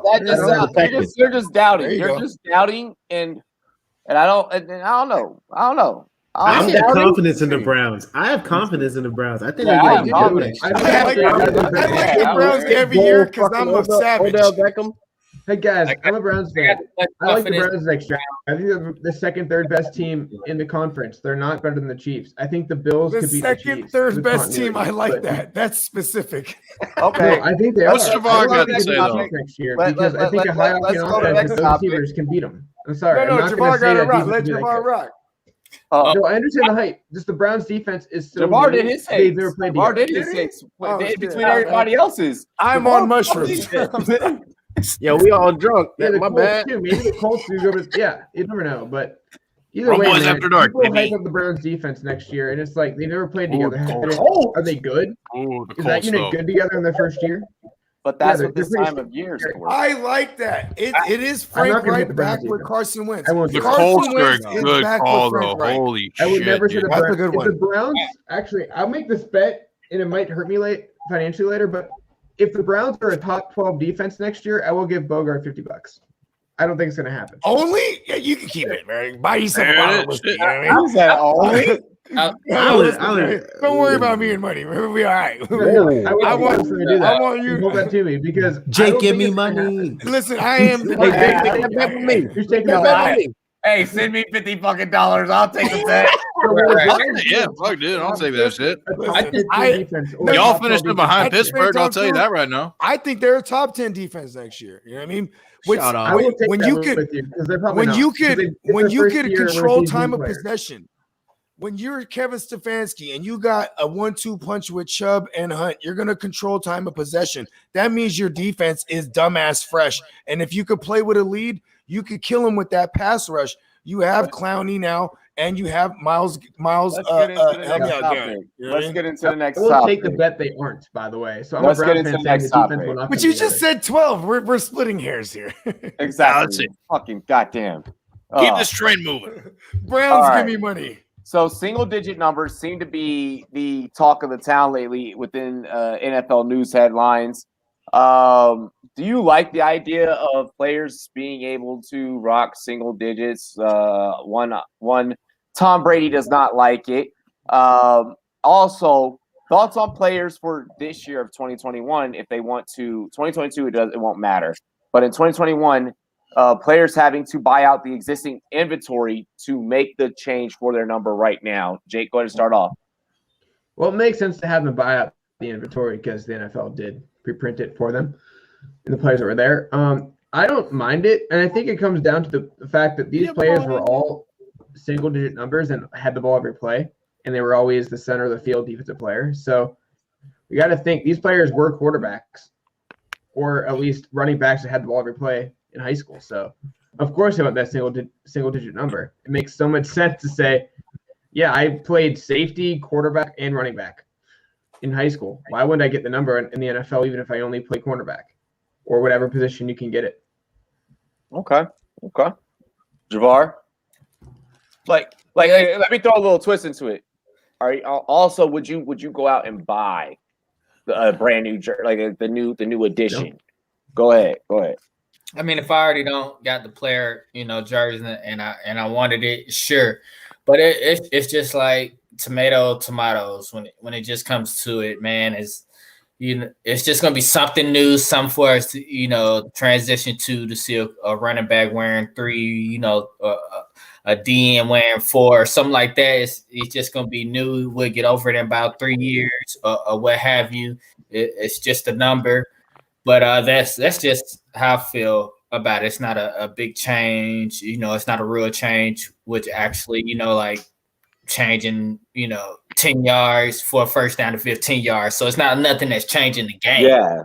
So it's not, so it's just something fancy or whatever that we as fans will probably boo at first, but we'll get over it as long as the play on the field is great. That's all we worried about. Troy? I would say, look, I've been studying this story, right? And I'll be honest, man, it's hard for me to care about this. It's really hard for me it's hard for me to care about this subject, right? Because I'm like, all right, this number for thing, the record, right? I wrote this topic. No, but not you. I'm talking about it's funny. But here's the thing, right? So the way I see it is that I think it's gonna look weird on the field, like these different positions. But it's gonna take a lot of time to get used to it, right? Because it's gonna be adjustment period, right? It sounds weird. So that's the only thing I care about. I'm like, when I'm watching it, I'm like, okay, this is weird. Why is this huge fat lineman wearing number 3? Like that kind of thing. Like that's going to be weird for me. But besides that, I don't think it has a huge impact, whatever. I'm like, that is how I feel, but I think just it's going to take a while for fans to watch. Of an old AP jersey, if you can change to number 3, think about that. You have AP jersey, and now he's number 3. You got one of those like early ones, like you get a superstar. Yeah, 82. Then you get number 3 jersey. Are throwbacks coming back? But one thing at the next level, I agree. No, that makes sense. I like that. I got the 82 jersey. You got the 3. I got the old one. I'm going to sell this for 5 times as much. Oh, see, I no. In terms of that, I like that. It brings perspective. Yeah, I like that perspective. But in terms of just like right now, what it does for me right now, it doesn't do anything. But Jake, I like that take in terms of like, the throwback in terms of that's cool. But right now, it doesn't do anything like in present I don't really day. care the way, but the secondary is going to be super really quick. I do want to add for those out there that played football. And those of you that have ever had to change your number. I played football in my past life. For those of you that have ever had to change your number, okay? I went from playing as 84 because I was, a huge Randy Moss fan to, wearing 44. And I did a lot better as 44 because it was just me. It was just Robbie. It was just, no, there was no comparison, so just saying, there is that superstition. I mean, we saw Jordan try and wear 45, and everybody was like, Jordan's not the same. And then Jordan was like, hold on 1 second, came back out with the 2-3, and then y'all already know how it be. So I just want to put that out there. LQ. I don't care. I don't care because like if it's not a new jersey revealed, then why the fuck would I care? Like I'm not going out to buy a new jersey that's the same jersey just because it's a different number. Like I don't care. Like I care about that Torrey Holt jersey behind you, because I know that motherfucker worth some money. That's facts. I'm not even LQ, give me money. He's like, I'm not. I got a question. But honestly, like it's stupid for this to even be like a big thing because like People changing their numbers. I don't care. What can you do for my fantasy team? I'm not looking at, offensive linemen. They're at number 13 or number 3. I don't give a fuck what you're wearing. What can you do for me on the field? Like, what can you do for my fantasy team? Like, numbers do not matter. You know that it's going to be a tweet. You know that it's going to be a tweet where people are going to be like, Derrick Henry went to 2 and he's not the same player. I think it's the number. It's the number. I swear. Road team, because they're going to recognize numbers and be like, "Oh, okay, this is the number of this player I've never heard of." Like, random second string D lineman. Hey, really quick, Jordan. Go out there with blank numbers. Like all Jordan, of them could be number 0. I'm gonna get 44 now when we go to 10. Fine, yeah. I'm gonna get 44 though. Not just for that. Like the number thing is stupid to me. Like it really doesn't matter. If Jalen Ramsey ends up with number 2, okay, cool. Is he still going to be the dominant corner that I love him for? Am I still going to go out and buy the new jersey for the Rams? Yes. I'm not buying it for the number. I don't care about the number. Just give me. I'm one of those people back in the day that I was so poor that I was wearing jerseys without names and like fucking numbers on the back of them. Look, that was me back in the day. Somebody find me a fucking auto 45 Jordan jersey, bro. I am all over that shit. I am all over that, bro. It would be more of a bigger problem if the NCAA didn't have single-digit numbers on certain players. If the NCAA they have multiple number zeros, multiple ones. That's the worst system. Look, listen, and maybe this is a fact that like ever since about like 2-3 years ago, like me getting in, like 4 years ago, me getting into like stocks and shit, and like learning about that, and then like seeing like the sports card boom after it, and then seeing this NBA Top Shot, and now like NFTs just in general, seeing that type of stuff explode. If you mean to tell me that throwbacks are about to make a comeback, you want to? I'll take a trip to my fucking closet right now, and I got bring back Color Rush. I got a storage unit. I got a storage unit. Bring the Color Rush throwbacks back. Fuck the numbers, bro. Throwbacks, bro. Bring back throwbacks. If we can bring back throwbacks, the Rams throwbacks look like Colts jerseys. To be honest, how much more marketable? How much more marketable is it? I'm not really for it. Bro, how much more marketable is it that the whole season you wear your switched over number, but then when Thanksgiving Day comes around, you're wearing your throwback, but plus your old number. The worst throwback jerseys in life. That should be tight. For numbers in the first place, they look homeless. The Packers ones are funny. I like those because they had to have a name to it, so the announcer had to learn the name. What about quick. the Killer Bees? Number 8 did this. So the Steelers joints, I hate them. I hate the thing. What's your take? What's your take? Hey, whoa, okay. Like firemen, bro. What's my take on the Steelers shit or the topic at hand? That's the question. I can't handle a lineman wearing number 1. No, I will say though, the last time I gave a fuck about this is when I was a kid and I idolized the shit out of Reggie Bush, and I was really looking forward to getting that Saints number 5. That's the last time I cared about this. You know what I mean? Like that shit, because I mean, like I'm a Steelers fan also from the DMV. So like, I fuck with the football team in the NFC, but like I got a soft spot for the Saints. So, like I wanted that Reggie Bush number 5. Yeah.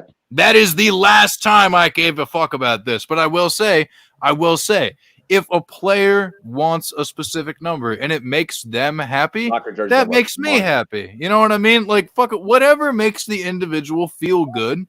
Because like if you look good, you feel good, and if you feel good, you play good. You know what I mean? Like, fuck it, dude.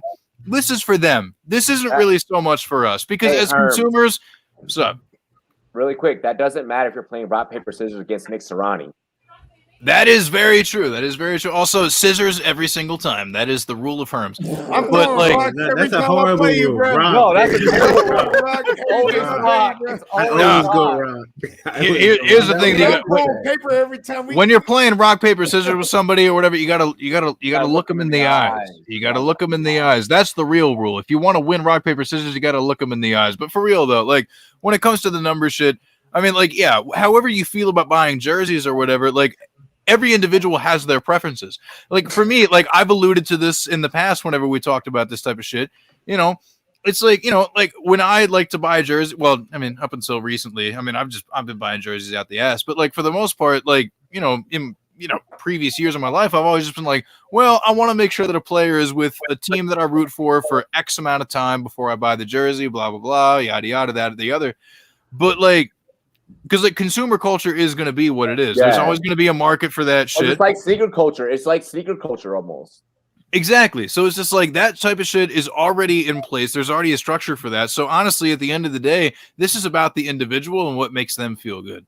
So if a player really wants to wear a specific number, go for it. I'm all about anything that boosts the self-esteem. You know what I mean? Because Herms is always here for love. Herms is always here for fucking mental health shit. You know what I mean? Like, if wearing a certain number is going to help your mental health, then by God fucking damn it. Exactly. Rumboyz for the children. Give me money. But like, yeah, dude, like seriously, like whatever the fuck makes you feel good, if wearing the number 4 makes you feel good, then motherfucker, wear the number 4. I don't give a shit. If it makes you happy, it makes me happy, it makes us all happy. That's all I give a fuck about. As long as the players are happy with the number that's on their jersey and they're flexing and they're doing their shit and they're feeling good, that's all I care about. So like honestly, just like positivity, fucking make everybody feel good. That's all I care about. Hey, for the collector and the only reason numbers exist is because announcers have to know the player's name, and they have number and name. Hey, for the collection aspect, switch your damn numbers. I want to have a Derrick Henry, fucking what does he wear now? That OG shit, 22. Yeah, 22. I want to have the 22, but then I want to have the 2 as well, bro. Like exactly, like, But let's bro, I got collector culture is always going to be there for that shit. It's always going to be there for that shit. Bro, I got a North Carolina Jordan jersey in one of my storage units, bro. Oh my gosh, like that shit is so fucking fire. Hustler, your take on this? With you, bro. I want to know everybody's favorite jerseys, though, even if it's after the show. I want to talk about that after the show. Jerry Rice and I got a Jerry Rice auto that's with me. I got a Jerry Rice auto that's with me. The away jersey, the road jersey, 16, Joe Montana, bro. The white with the red. That one's wet, bro. I'll wear that shit at a barbecue too, where I'm like, I can get messy and I gotta be fly. You know what I mean? I don't wear my Sean Taylor suit when I'm eating food. Nope. R.I.P. No, I'm just saying that's how on point you gotta be though. You know hey, go ahead, Hustler. What's your take, bro? I love it because jersey culture, sneaker culture. I'm well in it, and so I love that guys are going to be able to pick whatever number they want. Just from like a watching football standpoint, if the defensive players are going to be able to pick like cool numbers, not a lot of these random numbers, is going to make it easier for me watching. I watch like. When all the games are going, I'm watching like 9 games at a time. So it's hard. Yeah, so it's hard to keep up with all those defensive guys and their random ass numbers. So yeah, if some of the top linebackers start having single-digit numbers and it's easier to spot out, it's gonna make my life easier watching all these games. That'd be cool. I will say, like, yes, Bogart's going to Canton, folks. Who's the one person? Who's the one person that spoke against this? Tom Brady, right? Tom Brady. He didn't like this shit. He was having an avocado shake. He said, "What?" He spit the shit out. He was like, "What? They letting him get single-digit numbers because he's like the one, right? Like the Matrix, bro. Like he's been in the game for 20 years. When he surveys the field, he sees numbers and shit. He's looking at it like the one. He only sees numbers and algorithms and shit." So once you start throwing him, he's like, "What's this punter coming at me? Oh shit, that's a defensive end." You know what I mean? Like I'm telling, like that's why he had a problem with it. That's why he has a problem with it. You know what I mean? And as far as the players having to buy their jerseys out, the jersey, I don't care. Y'all remember? That's funny. Hey yo, you got that Derrick Henry scrotum jersey? You got that shit? Hey, listen. Y'all remember Ocho Cinco, bro? Remember he was Ocho Cinco. He went and changed his name legally. Remember during that time, everyone was changing their name. Remember Ron Artest, he was man of world peace. Like this was a time when motherfuckers were doing that. And then they were like, "You're gonna have to buy all the existing." Ron Artest had to change his name because he beat some fans' ass. Hold on. They told Chad Johnson at the Malice time. in the Palace. Now he's not Chad Johnson though. He changes his name. He's Ocho Cinco. They're like, "You're gonna have to buy up all the existing shit." And you know what he said? "Shit, I'm not even a top 10 jersey sold. I'm gonna wait till next year." And then he got it for free. You know what I mean? Boom, Ocho Cinco on that thing. You know what I mean? And then he was one of the highest selling jerseys. Kobe Bryant, when he went from 8 to 24, they made him buy out all his shit. And you know what? He wasn't tripping because he was like, this 24, that shit's gonna go, bro. It went crazy. I'm saying I'm all for it. I'm all for it. Dalvin Cook's another story. He wants to change his shit right now to number 4. Shout out to Herms. You reminded me of this. Because you said a number 4, but he wants the number 4. He played 4. He wore 4 in high school, but he has to pay. He's not a top 10 selling jersey, but it's something like 1.5 million. That ain't shit. He'll pay for that shit right now. He's one of the highest paid running backs. We might see Dalvin Cook with the number 4. You know what I mean? Bruh. And then on top of that, it's going to become a thing. Everybody, if you're a star linebacker, like y'all just pointing out, right, and you're wearing a single digit number, right, that's going to be a thing. Oh, man, I'm a bad motherfucker. I'm wearing Patrick Queen. He's like, you know what? I'm rocking a number 1, right? But now that fucks you up on the field. You're that quarterback. You see the number 1. Look out for the single digit motherfucker. Quarterback of the defense. That's a flex. You don't get lost. You don't get lost in the mix of the other numbers. You know what I'm saying? Like, so that could work against him too. I feel you. Hey, you ready to go ahead and set it off with this Bears topic, Bogey? Oh, Lord. The Bears. The Bears. Pick at 20 this year. No way they stay with Dalton under contract or Dalton under Cinder. Am I correct or am I wrong? What are you thinking that's going to happen with the Bears in the NFL draft? Okay. The Bears are the ones who are going to be talking to someone like the Broncos, right? At the 9 spot. If there's the QB available, because you know what? You know why? Vic Fangio's over there. And Vic Fangio has guys that he needs. Roquan Smith, Khalil Mack. If the Chicago Bears with Ryan Pace, squinty ass eyes and all, and motherfucking Matt Nagy, this is their last hurrah, if not. So they're gonna make a valiant effort to try to get one of these QBs. If one of them falls to the 9 spot, they're gonna hit up Vic Fangio and them over there. And they're going to be like, we'll give you Roquan and fucking Khalil, whatever the fuck they want, because these are Vic Fangio's guys. And that's how they would move up, because I think they're going to make a valiant effort to get a QB. They already fucking had a meeting with Russell Wilson with Pete Carroll and them. Remember that shit? They were at Trey Lance's first pro day. They had a secret meeting, and they were trying to see what can we do for Russell Wilson. And they was like, they couldn't come to an agreement. Yeah. So they're trying to get better. They're trying to get better at the QB position. I agree with you, like you said, with Dalton and that shit, right? But that's where I say they go. If one of those guys falls, and that's a big if. Other than that, they have they probably get the best cornerback available. Hustler. So normally it would be a team like San Francisco, but since they already got over on them, so dirty, back in the Mitch Trubisky, they ain't a trade partner anymore. I just wanted to bring that up. But the team right behind them, the Atlanta Falcons, I think that's like a team that willing to trade back. Because we know that they're not going to go after a QB. I really think that the Bears are going to do something to go after Atlanta. They'd be so stupid to give up Roquan Smith, though. Like, that's more of a franchise player than any QB that they've ever had in the last 30 years. I got one for you. The Bears trade David Carr to the Broncos, or Derek Carr, I'm sorry, to the Broncos. David Carr. I mean, I'm fucking old, okay? I'm fucking old, all right? Shit. Same age. Anyways, like I was saying before, my colleagues were so rude and mean to me. You all see this shit that I deal with? No, I'm going back. Love you, Robbie. Back in the cage. You're going back in the cage? But no, I say they trade Derek Carr to Denver, and then the Raiders go. They wouldn't do that in division, bro. I know that, but hey, it's a hot take. All right, let it be. You never know. Go ahead, I don't know, man. Is it me or is it her? Or I think it's Herms. Yeah, it's Herms. Like, yeah, it goes in a steak draft.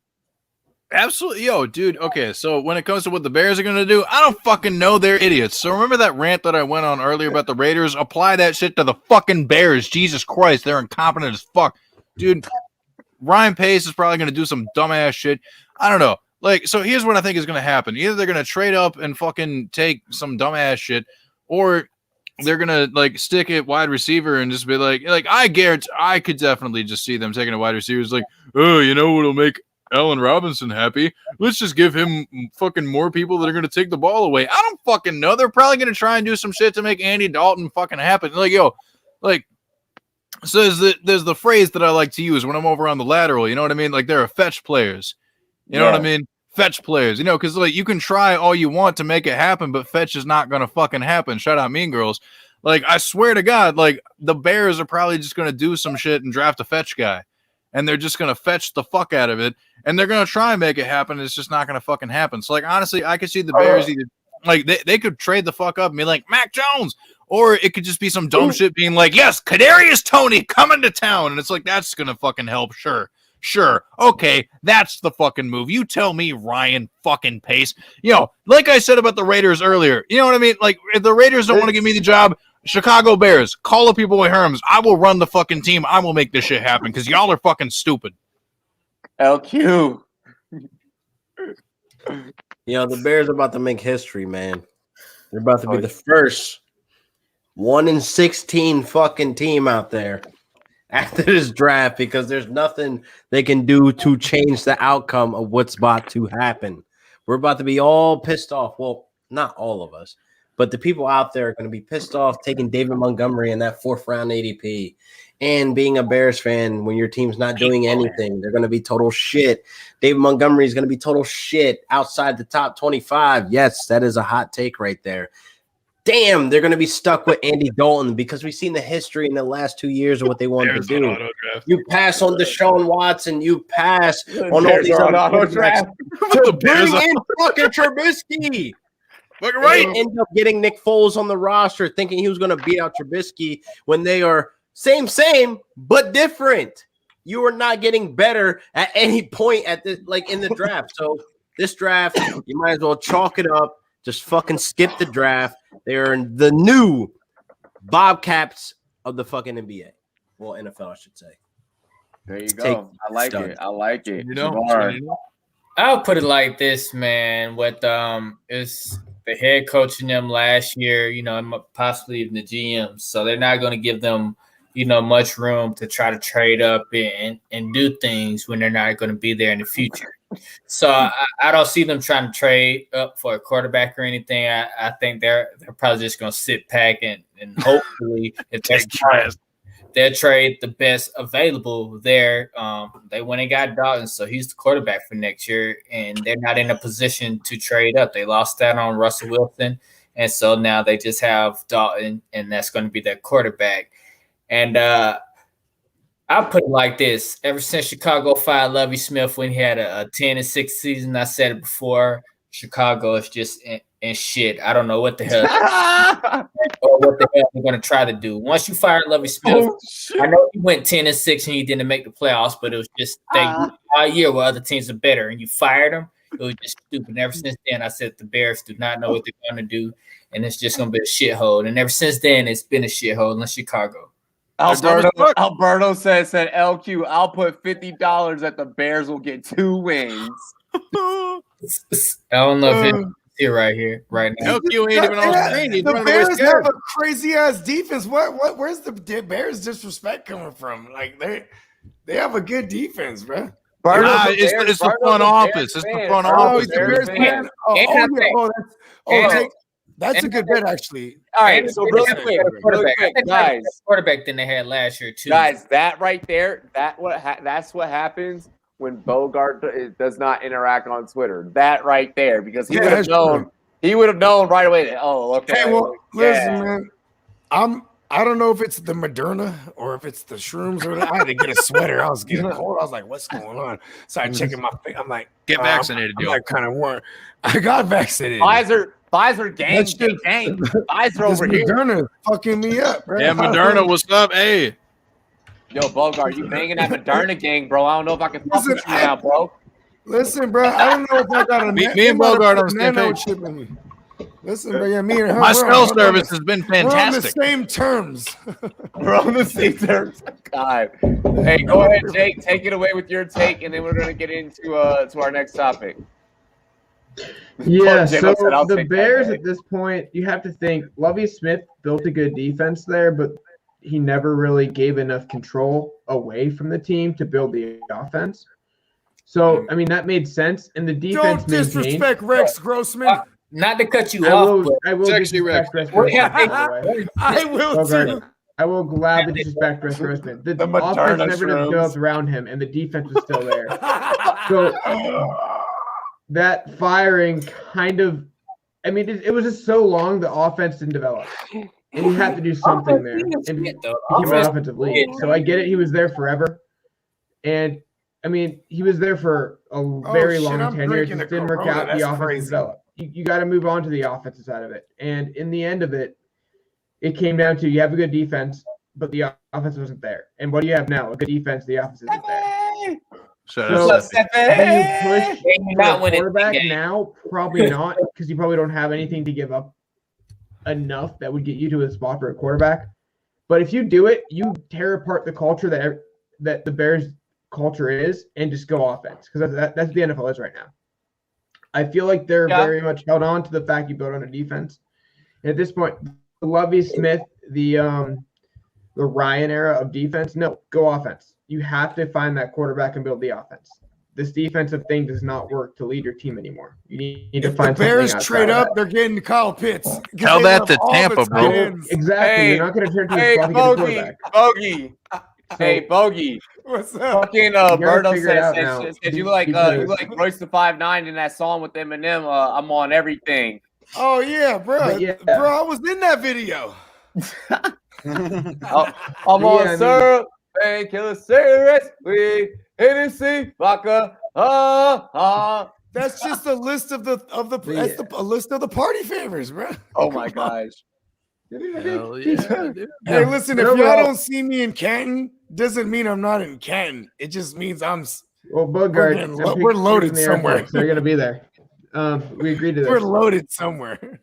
I will pick you from the airport. So we agree. Hey, you know what? Yeah, overall, the Bears' culture of building a defense is not what the NFL does anymore. You build the offense and then you kind of fill the defense in. They have to change that. Lovie Smith and Ryan built that, but it's changed. You need to adapt to the modern times and say, we're going offense, everything offense, hire the offensive coach and figure it out, because the NFL is different. Why is LQ in the chat but not on screen? What the fuck? He's definitely taking his shit right now. He's there. He's everywhere. Is it Wi-Fi? Taking his shit. He's that lit. That's why. He's faded, dude. Okay. Hey. All right, let's go ahead. Let's go ahead. He's only fire content, bruh. Okay, Robbie, I have a complaint about this question. We have UFC 261 tomorrow, which is an awful main event. No, that's not on the script. That's not on the script. That's not on the script. We're not. We'll let you guys poetic about it for sure. I don't go by that main event, by the way. It's awful. But yeah, exactly, Albert. Exactly, Berto. Fucking LQ is taking shit, bro. Smoke LQ. He's on the Odell shit. He said it's t-shirt Damn, time. don't do that to my man's LQ. So last week we saw fucking Jake Paul knock out Ben Askren, raising the question, is Jake Paul legit as a boxer? Also on the card, we saw pretty much people that been legitimate boxers or training boxing give the business to MMA fighters. Do you believe that boxers are the superior punchers? And we start with Jake. It's rigged. Well, in terms of how they do it and how it's the triumphant return. They are used to the only way they can fight is punching. And they have no threat of the takedown. So their counter could be a jab to a uppercut. In MMA, you have to keep your hands up and be prepared to sprawl. So it's a total different hand position to start with. I mean, as punchers, yes, because that's all they can do. They are better punchers, no doubt. You can't debate that because they can't do anything else. I'm Truman. Did he say hunters?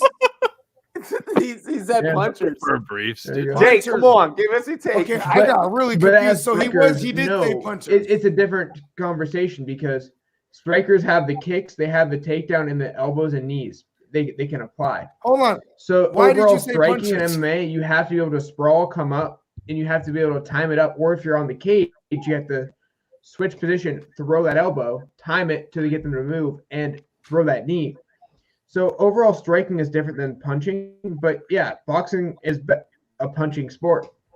MMA is a striking and grappling sport. So yeah, they have better punching. And Frank Mir, the fact he didn't get knocked out is a miracle. So I'm very impressed that he did not get knocked out in the first round, actually. I mean, there's no reason he should have been in the boxing with that guy. That guy should have killed him. And we go to Jabbar. Man, of course, man. All day. You know, they in there whatever it's called. If it's sparring, practicing, the boxing, they just with their arms. So of course they're gonna be better punchers. Whereas MMA, they're more of an all-round, you know, they train all around to take you down, choke you the hell out, punch you, kick you. So they're not just focusing on how they're going to, you know, switch their body and throw the most powerful punch every time. So, of course, boxing is they're more of a powerful puncher. It's just at this point, it's oranges to apples. As far as Jake Paul, he has to fight a real person that's boxing before I can say that, you know, a real person. He ain't never boxed no boxing. Right. Jake Paul wants to fight Daniel Cormier. He called him out. He may be a good fighter. You know, we don't know that. He may be a good street fighter who can get in and brawl or what have you, but we don't know if he's an actual good boxer who can get in the ring and be a technician when it comes to putting his punches and playing great defense. We don't know that yet, so I'm not going to put that on Jake Paul at this point in time. And that's it. Yo, I like how Jabbar, when all of a sudden came time for a fighting take, his name was like, I'm ready to hit someone. Look at my body language. Go ahead, LQ. Yo, Jake Paul is compared to a senior in high school beating on 8th graders, man. That's literally what it is. Like, are we seriously talking about him to be a boxer? I mean, if we're talking about boxing in general, I really feel like you box him, LQ, you have a YouTube channel. Fucking right. I'm not squaring up with him. I'm rushing him. Point blank. I ain't fighting nobody. I'm shooting, bro. Who? Yo, put him in a cage to the chamber.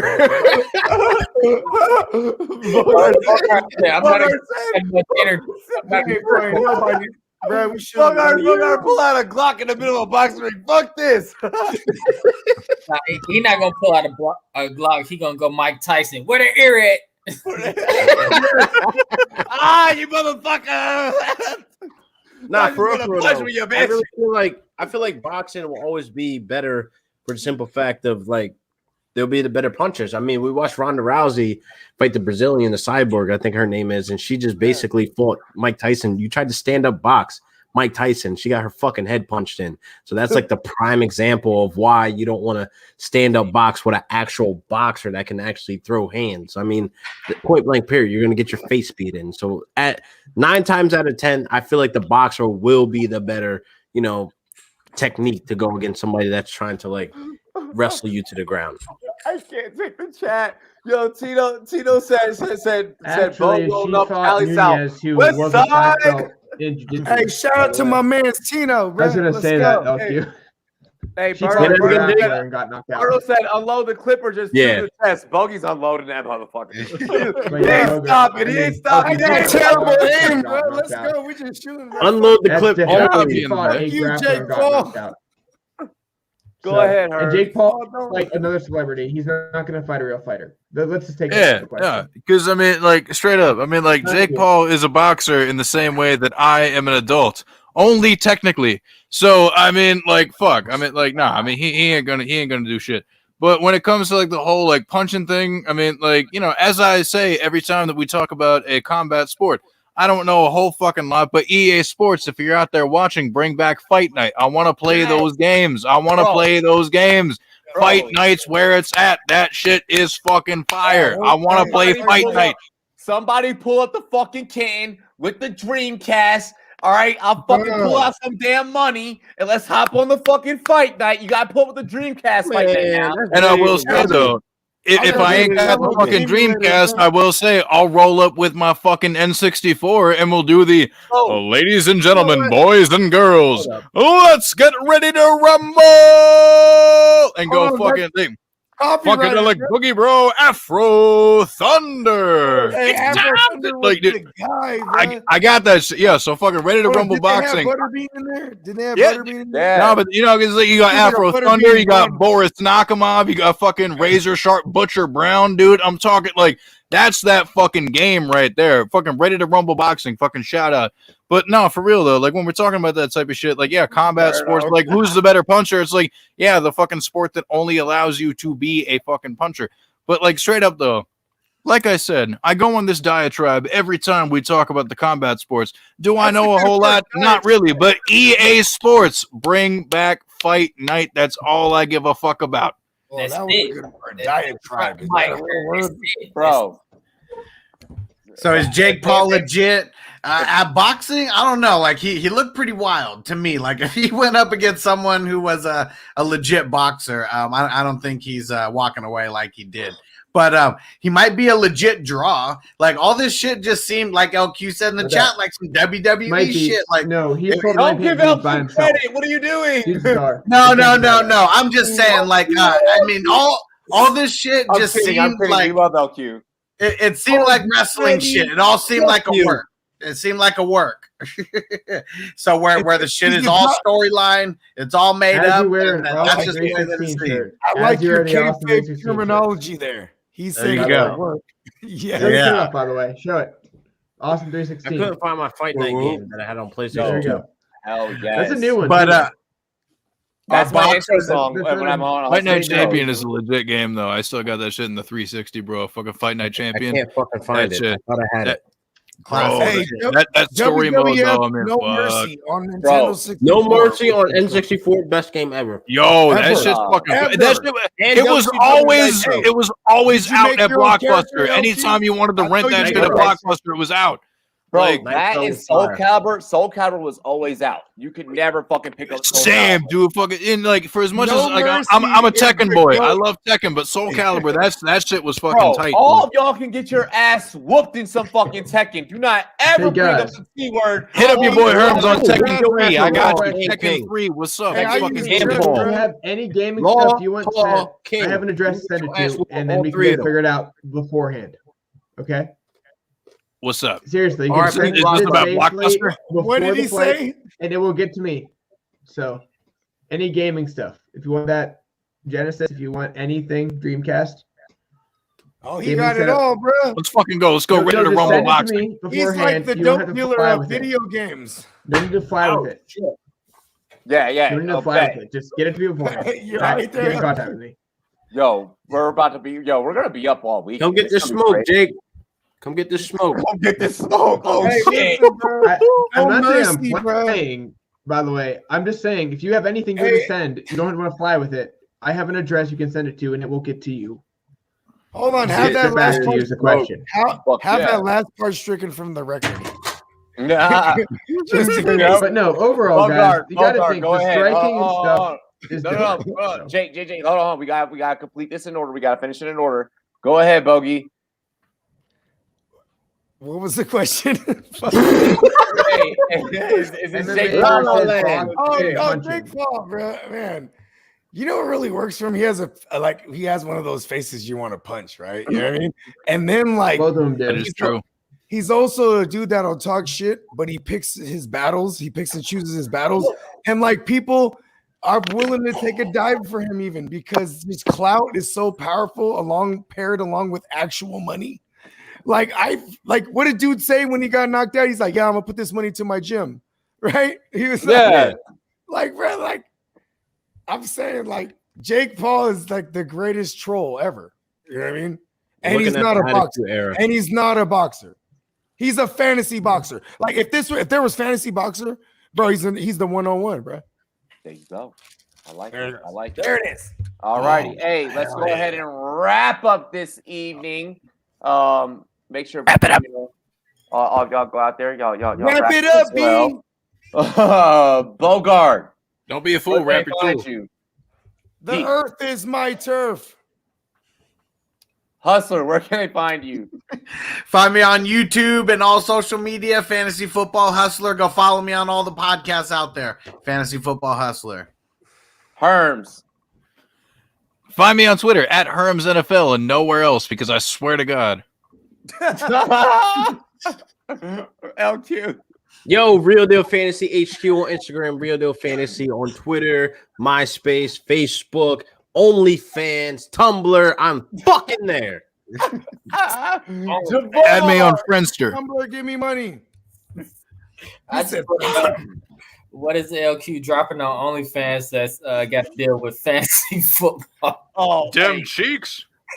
Hey, fantasy part of it, of course. Nuts.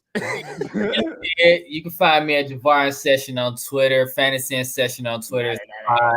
We here for the culture. Gang. Let's go. Let's go. Jake, talk to him. Rumboyz After Combat on Twitter, rumboyz.com. You'll find me writing when I find free time because it's still insane a little bit, but I got back to it after my life's semi in order with this new job. So, hey, Robbie, I want to try something out new. What's that?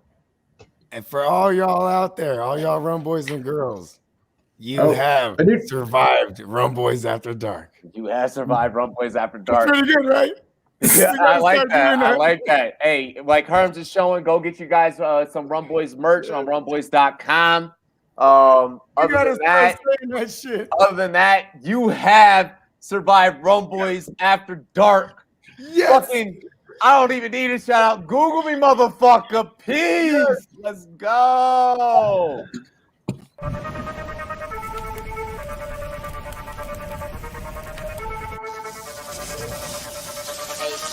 Bring it.